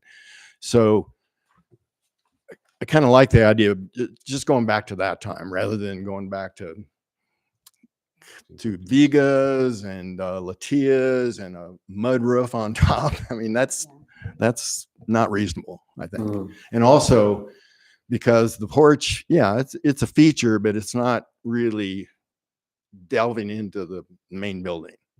And when I looked at it this afternoon, I realized that, to put Vigas up there and what have you, it would compromise the wall. Because right now in the east section, it's brackets and it's just dimensional lumber coming across it. You know, and I'm okay with that. I know we had a discussion about that. Okay.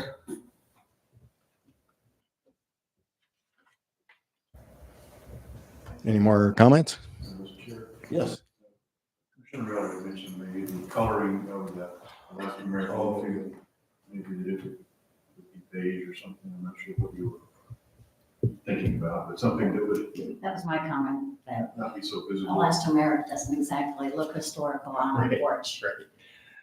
How to And we address thought that. maybe it could be colored so that it'd be less visible. So like a earth brown, something would be adequate, okay? That's good. Yes, ma'am. Was that part of the application? I thought the application was just for the porch restoration. Is that part of it? The application was for the port. It's the roofing porch. I'm sorry, speak a little louder out of here. I said, I thought that the application was just for the restoration of the porch. I didn't realize it was for the elastomeric on the wall. Well, that's part of the porch. The elastomeric is on top of the porch itself. That's just a barrier they use for water and such weathering. How would we determine that needs to be an issue or not? Well, we can make it a condition.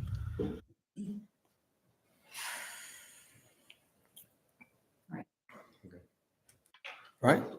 Mr. Chair, question, do we know if elastomeric comes in various colors? I've only seen white. Right. You know, that could be, I did ask the contractor and he would, they do put a dye on it and it does color, right? Can I say something? Yeah, of course. So my initial proposal did not include elastomeric. It was just, the reason you put out elastomeric typically is to protect the roof after you see some wear and tear and damage. So since it's gonna be a brand new roof, I didn't propose that. We can do it and it can come in different colors if that's how it's voted. So it was a remedy to a Correct. compromise structure, not Yes. projected to go forward. Correct. Yeah, thank you. So are we ready for vote? All right. So again, this vote is for approving with the condition that we spoke about. One is the elastomeric color. No, you I don't don't want, think there'll be elastomeric. okay. So that's not, so it's just, who made the first motion? Commissioner Gallegos, right? You proposed a motion, but it's got to keep the integrity of the structure itself to include the concrete. I don't know what you call those barriers or this. I don't think it was a motion, but yes, it was just a note. Okay.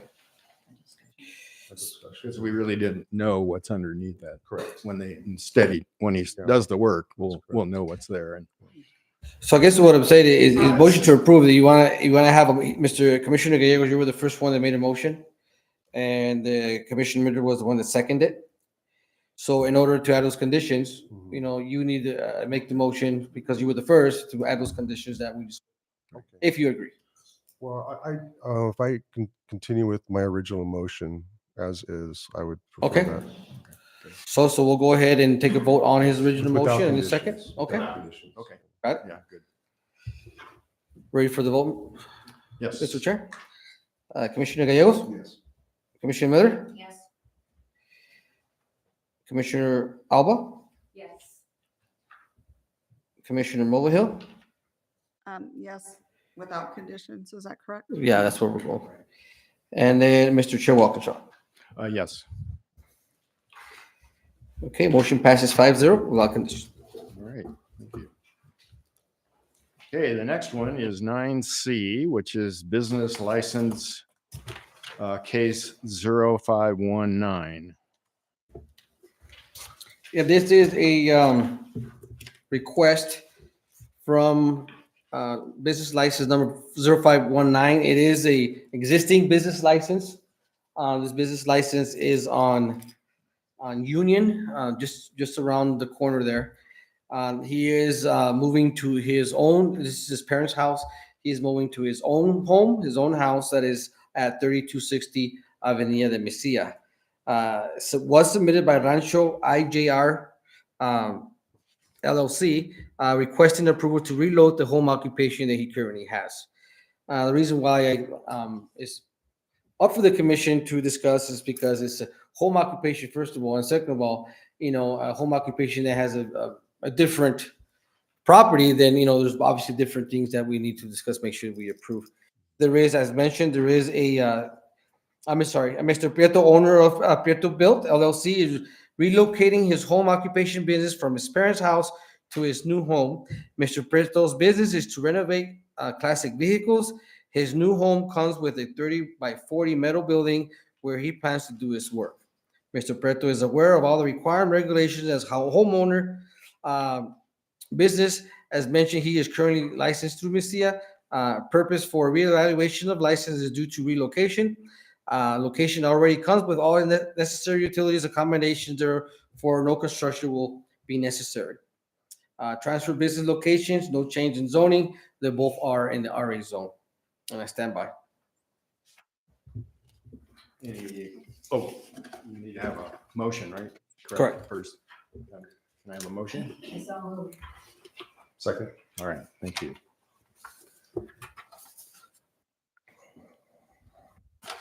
You get those down? No discussion? Yeah. Any discussion? Seems pretty tight to me, huh? Well, I do have some. So, it's identified as a home occupation, and it's in RA. And so when I went to RA, 18.25030 requires it's tied into, because it's RA, it's tied into RF as far as some of the components. And in the RF, I would assume we would need to have, well, the question is, do we need to have a special use permit for this, for home occupation? Well, I did see that, and I leave that up to the commission only because, again, he's already in the RA and he's very close to his current property. Did he already have an R special use permit before? He's been in business he's been here for a long time. Okay. And so I didn't go back that far as to check that, but I leave that up to the commission. This is just a change of location, not so much a new application for a home occupation for that such. And that probably does answer to a point, my second comment, which is in 1820.20 or 0.020, about home occupation, it's permitted, and it says in F of that section, home occupations, and under H1, it says no connections of public utilities, systems, water, sewer, gas, electric, is appropriate. So my question is, if that's true, does he need a variance? I mean, I'm assuming he's got a shop there. He's going to have power, and so anyway, that was one of I don't know. I didn't think about it. That what section was that? It's 18.20.020, and it's under H1. Where it says no connections to any public utility systems or water and sewer. I'm assuming he needs those connections, so it seemed like they would need a variance. Or that's the question. So 18.20.020. Yeah, go down to home occupations, and then H1 about the connections of. What letter is it? Pardon me? What letter? H. H1. And say no connections.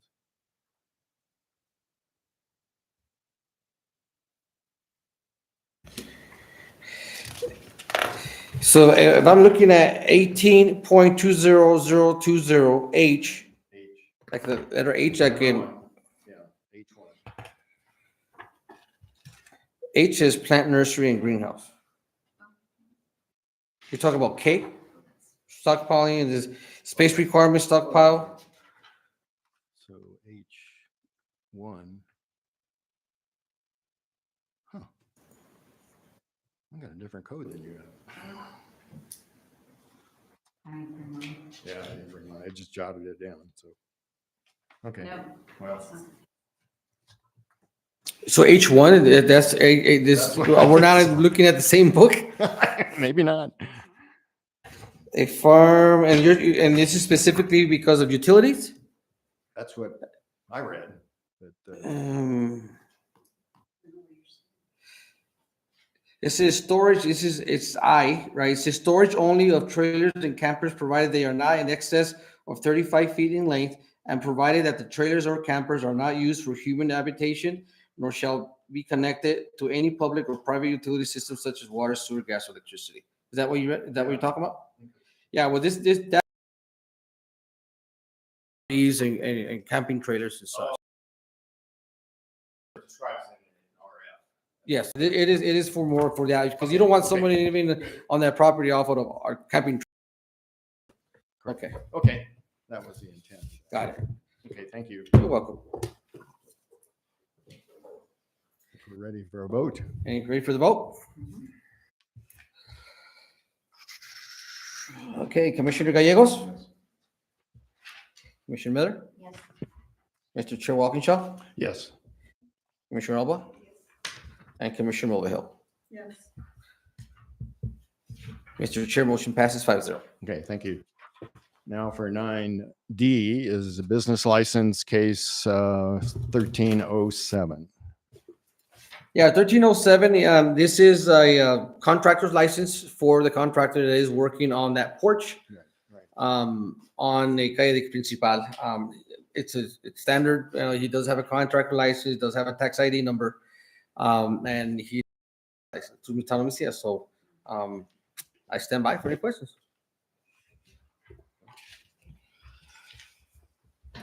No? Any Motion? questions?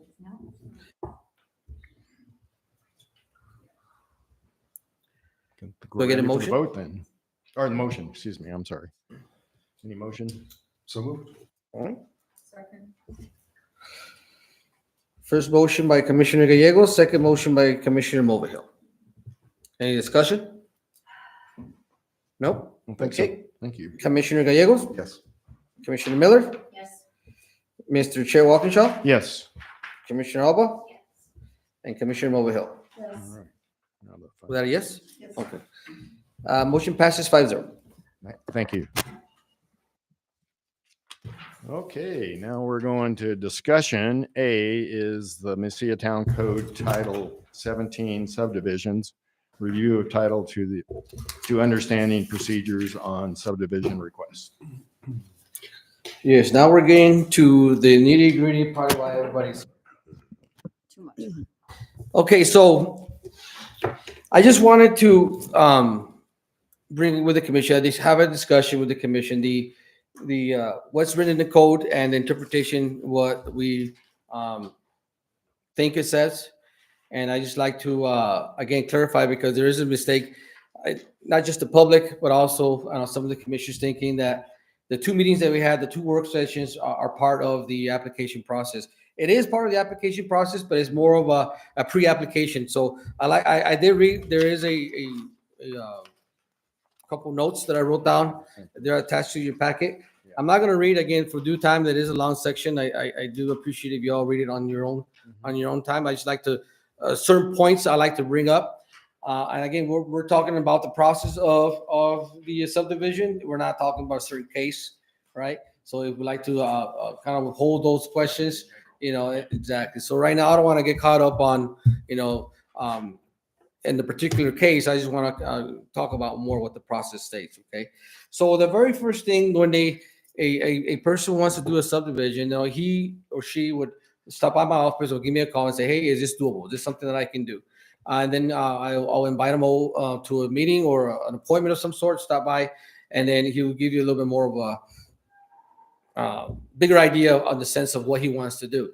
The reason why they do that in the first is because it is costly and time consuming to prepare a lot of these documents for subdivisions, development of land and such, that they don't know if it's doable or not. So the very first step is talk to staff or myself, and or if I have any questions, I'll do a little bit of research, and then I would say yes. I think that it's something that Messia could possibly consider for approving.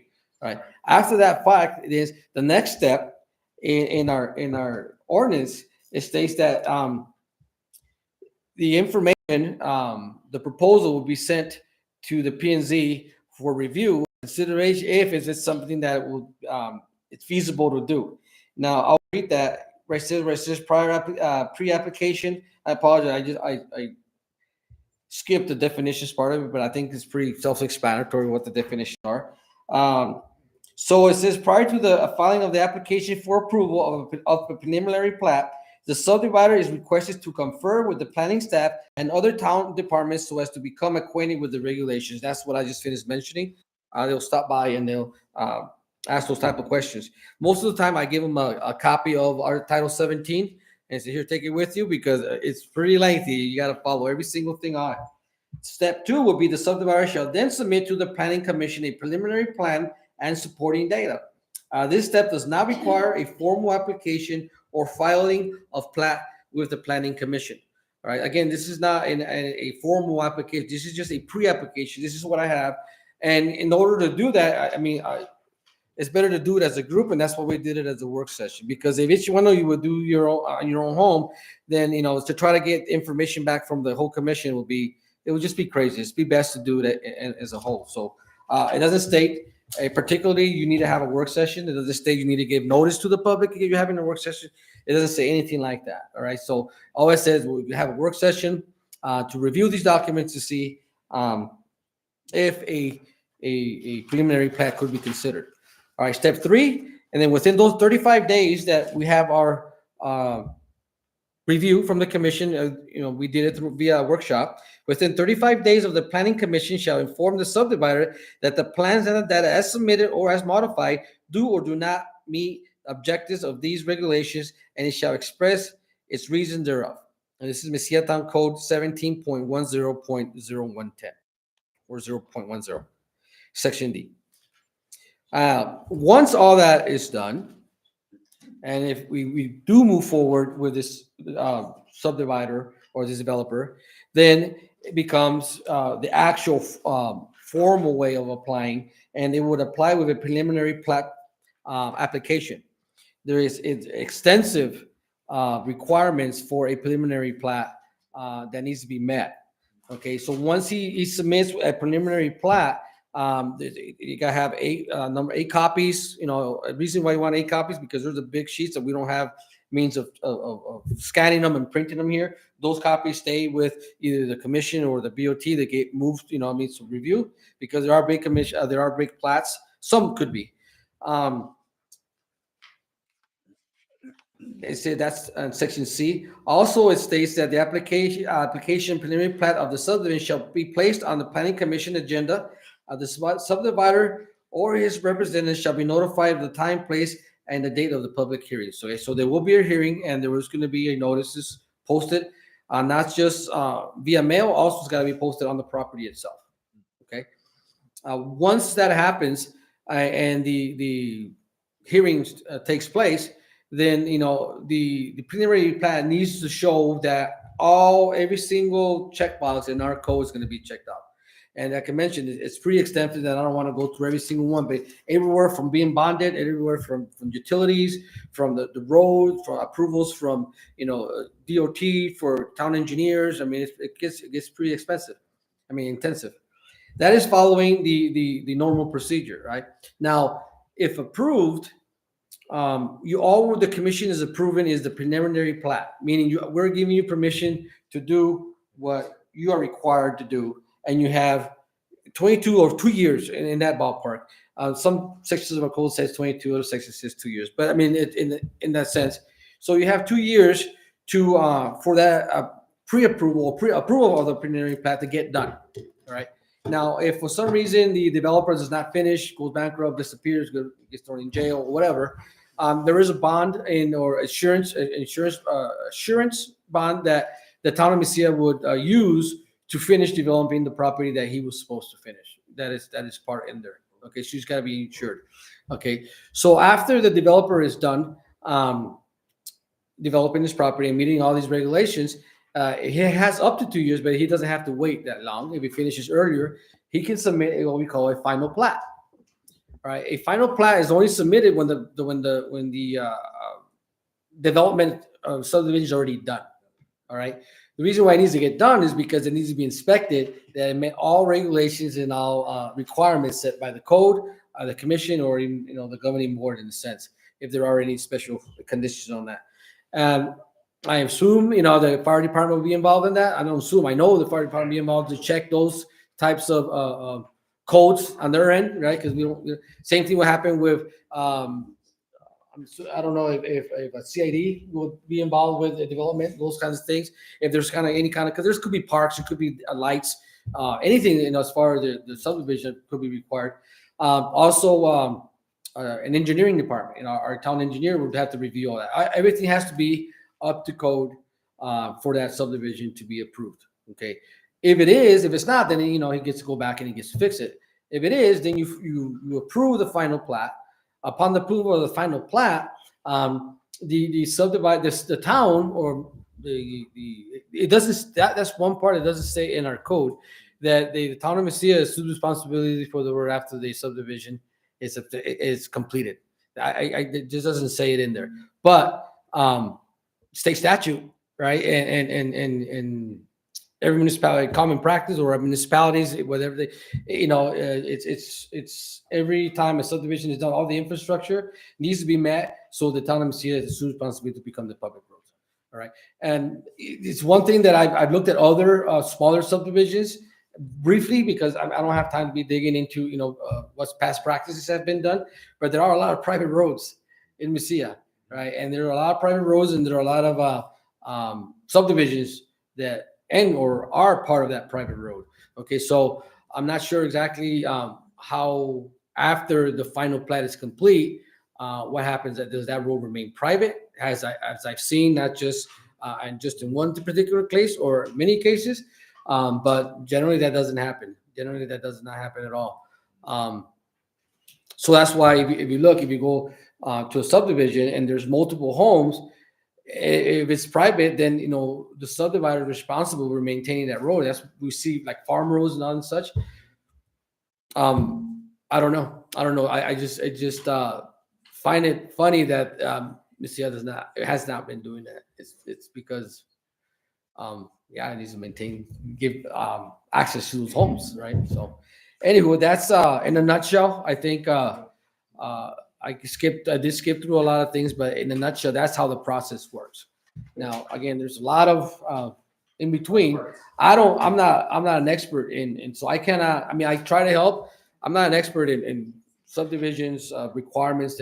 That's why we hire a town engineer, or we're maybe look for help through CID. And on our code, it states that the developer has to pay 4%. Have to put a 4% down payment. That any extra fees that we need for counseling or any kind of reference or check, that's why, so we don't have to pay for that, right? So anywho, I stand by. You guys got any questions or anything? It's a lot, but I do invite you to read chapter 17. So after we read all this and absorb this lengthy situation, are we going to have another work session, or is it necessary? It kind of depends on whether we got to get together. No, we're talking about the Yeah. Now, the last meeting we had, generally, it was the commission's. We don't have to. And our code also states that if we can say, now, hey, I think I'm able to support that or consider that. There's a section in the code that says that the subdivider cannot hold us liable to those comments, only based on we were making information based on the information that we were given. Now, once you submit a formal one, then we'll actually review, and then we'll, just because we said yes in the or no in the work session doesn't mean that we are entitled to following what we mentioned or discussed. Okay, so the last meeting we had in the work session, we talked about, and I asked, does anybody have any objections or anything like that with this? It wasn't a clear no, I go ahead, thumbs up. But I looked at the developer. It says, it's your decision, whatever you wish to decide if you want to move forward with this or not. Now, if he does decide to move forward with this, then the commission obviously would consider that once the preliminary plat is. Again, as an example, right? We can talk about those. But yeah, I just, he will, again, it was just a work session and informational, try to follow the process for being subdivided. Yes, ma'am. So really, once the preliminary plat, whether I'm Mr. Smith's son's, when that comes up, then we can decide whether we want a workshop or not. Is that correct? No. The workshop was already done, and it's that's if you look at our paper, that follows this section here, and it's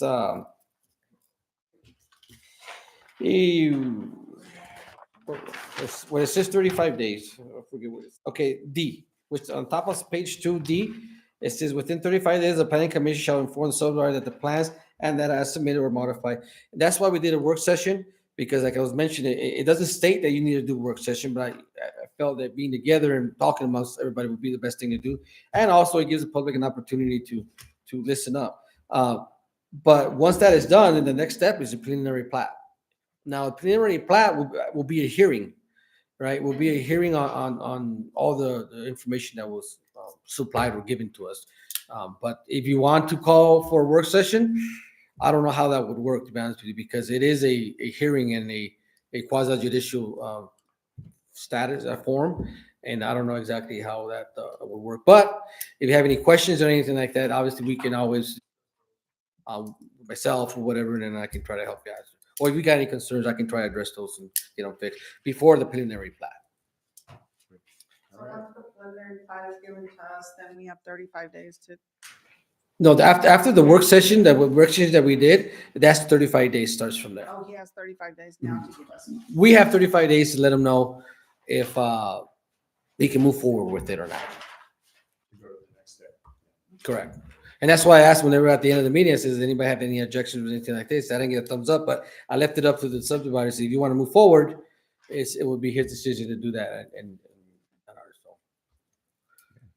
Now, he doesn't really have a time limit, and he can come back 6 months from now and submit a preliminary plat. Things could change by then, but it's on the ball's on his court.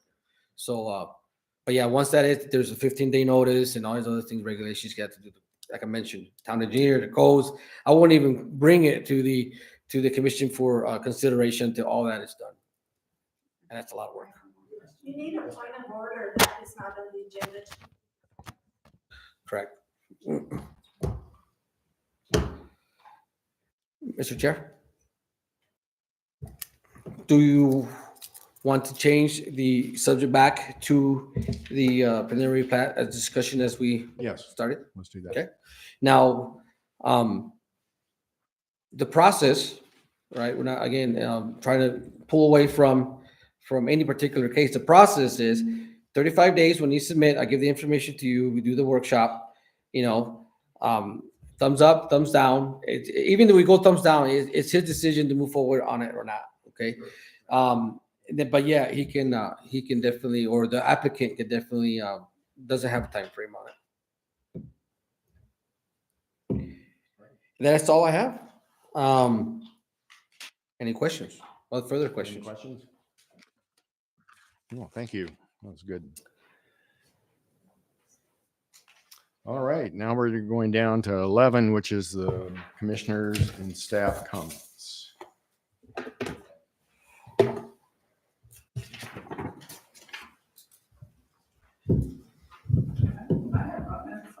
You always submit first. Yeah, I usually do. I just want to make sure Mr. Chair is ready for my comments. Sure. Right, okay. I got a few. One is we did have a webinar training. I believe it was last week. My days just roll one into the other. I did send an email to those of you that wanted to participate. Hopefully y'all did to get a chance to do it. I think it's pretty informative. Some ideas that we got. Liana and I actually already started working on that. The only thing are requesting is they did send you an invoice on that class. If you can email that to me so I can get that to town clerk so she doesn't kill me about that. So if you can get that. Two is I did also send an email out about sending in your bio and a picture of yourself to myself or to Dorothy so that we can get our website updated because it's been there. It's been there for a long time, and even our commissioners are still there for a long time. So definitely need to get that updated. So if you can get that to me, I appreciate that. We do have a 2 upcoming significant meetings. I think not expressly next meeting, but there's one that is, we do have. I'm told a mural ordinance to review is coming soon. I'm thinking within maybe not this next meeting, probably the next after that. So we're looking forward to that, to take a look at that. Again, we'll review it. It will still need to go to BOT for final approval. It does require a 30-day notice. It does require a notice on the newspaper because any changes that has to do with the ordinance or updated amendments requires a 30-day notice and it has to be on the newspaper. So yeah, so we still got about a month at best on that. Another one we do, I did posted it today. There is a special use hearing on the 18th. The 17th is a holiday. I believe it's President's Day. Yeah, so we will have a meeting on Tuesday, on the 18th. We do have a hearing at 5 p.m. and the hearing is based on the David Borunda. David Borunda has a home occupation that's been suspended due to excessive codes violations and such at his property for some time. I've done some work on as far as what he's required to do, and there's one condition for his license is to have a special use permit for a car lift that he has on his property. Okay, so again, the court also he's been in and out of court regarding that. The court's been pretty much nailed it down to this is it. Either you get the special use permit or you're cease to do business in your home. So again, that's coming up on the 18th of. We'll find out about it later, but where is this business? This is on Calle de Oeste. Okay. Now, again, based on Calle de Oeste, so again, it's been my understanding has been in and out of compliance for a long time, and we're just trying to get that resolved. So be ready for that. Other than that, that's all I have. Stand by. I do have one additional comment on the webinar, because I understand people that watch that, they can get credit for that. Correct. And so I think it's pretty important because we're trying to get more information to the staff so we can get in a Certification for COG, right? COG. Yeah. So the more education or training behind in our belts is the better off we're They gonna have a lot more seminars coming up too. So, webinars. Yes. I was just gonna comment, that I did suggest today to Mayor Russell, or ask if there were any further trainings, regarding the code and procedure. So that's something I'd be very interested in. codes and procedure. Yeah, Okay. yes, I'm sorry. Yeah, we do have some information on procedures. Matter of fact, we were talking about the New Mexico League. I think I've given that to some of the commissioners. The commissioner handbook. I don't believe you have it. I don't believe Martha have it. You guys have, but the veterans over here, the other guys, they've had it, and we were working on getting you those books, and I think it's pretty informative. Pretty informative on that. Kind of adding to that comment, it would be nice to have a copy or access to a copy of the Roberts Rules.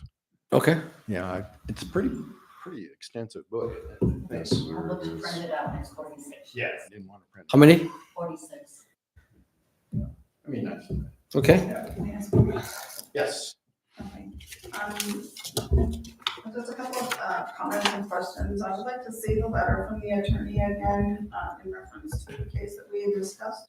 That we had to hand you back the letter. I'd like to review that again, as I feel like I didn't really get a good chance to read what he had said. And then the second thing is that, again, going back on what Commissioner Alba said is, I would like to see if the municipal league could formally come in and train us on codes, rules, Robert's Rules of Order, and any other information that would be beneficial to make us a more cohesive and productive team.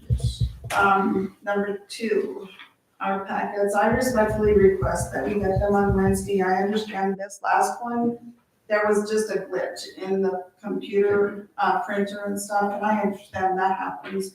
But I feel like I'm not getting the information in enough time that if I needed to call you or try and get some information, the office is closed, it's closed on the weekend, next thing we know, it's Monday, and everybody's busy. So if we could respectfully request that we get the packets on Wednesday. And then, let's see, the webinar, I apologize for not being able to go. We had a death in the family, so I wasn't able to attend, but you said it is still available to see? Or was it just a live webinar? It was a live webinar, yeah.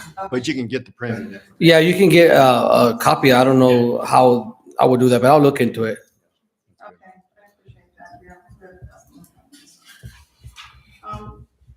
Then, the other thing I would respectfully request is that, if we could have the administrative approvals on the agenda, just so that we know what's going on and there's more transparency as to what's going on administratively with so that the board knows what's going on, the commissioners know what's going on.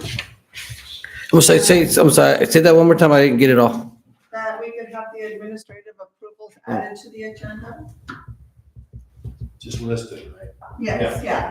That's what I don't need any information. Well, that's I just good. wanna see That's that, good. yeah. And then,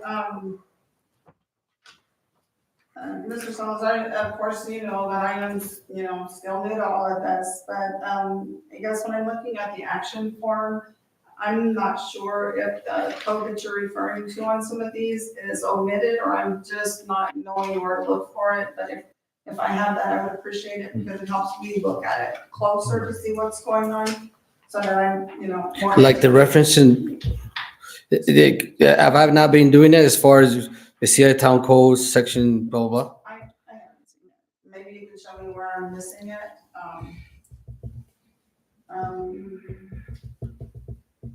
I guess the other thing I wanted to say, I'm not here to hurt anybody's feelings or anything, but I think that, some of the stuff that's been going on, I hope that it stops. I would address you, Commissioner Miller, that before the meeting last time, you made some pretty inappropriate remarks towards me.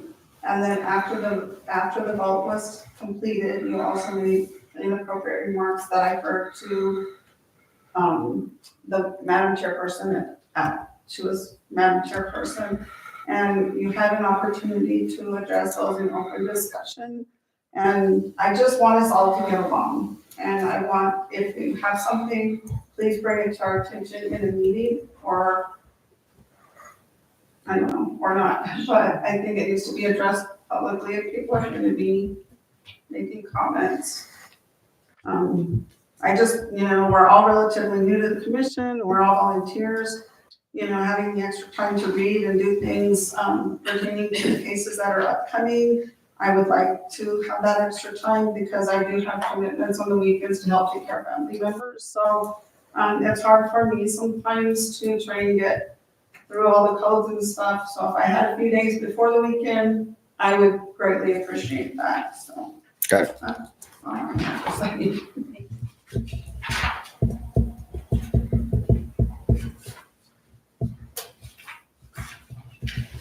Anybody else? All done? Any other comments? All right. Can I get a motion to end this adjournment? So moved. Second.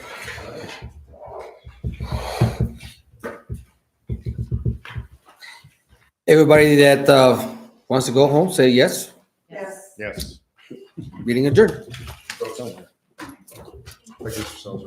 Yeah. You sent me the email today. Is this the board that I need to get permission from to view that letter? No, Or is the it the board of board of trustees. trustees?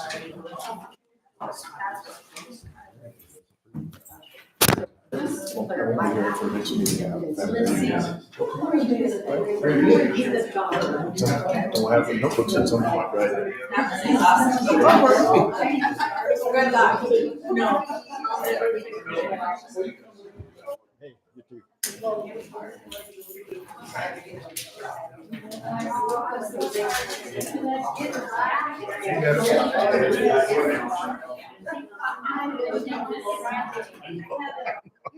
I know.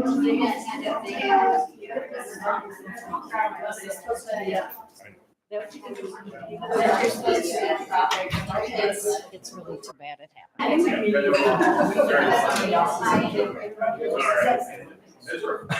So long.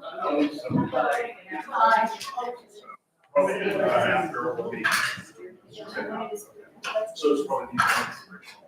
Yeah, that's for making their first. It's going back to feed us and kids, so.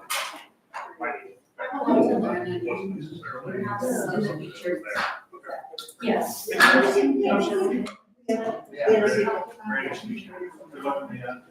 Thank you. Yeah.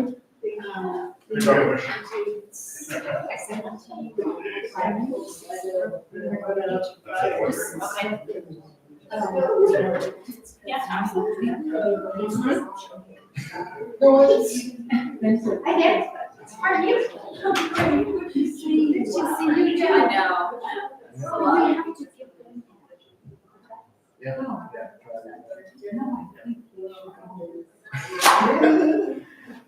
Well, that was good about that. That was a very good discussion. Which is good, because he said, this is a general discussion. I'm not Yeah. Your name would be in my hat. I am trying, I don't think with my affiliation to my sisters, I don't think Russell's gonna let me in, but I'm trying to be like. Oh, thank you. I will, I asked. He's already. We'll see. All right. Yeah, he's. Oh. You ran? Yeah. Hey, sometime we'll have to have you over to our house. Fun. Yeah. You live here in town? No, I live straight down that, so straight shot, so not too far. Oh, I how live far in out? Tell Shore. Oh, Yeah. the other end of town. Literally just straight down. Compared to New York or Oh, other no. place we've lived, it's like, No. this is such a small town. Yeah. And I like Trust it. me. Not much traffic. When I did something like this, for me, I just think about it, this is, you know. Oh, yeah. But it's, No it's comparison. pretty cool. No comparison. I really do enjoy it. We here. You come right here. Yes. You got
No,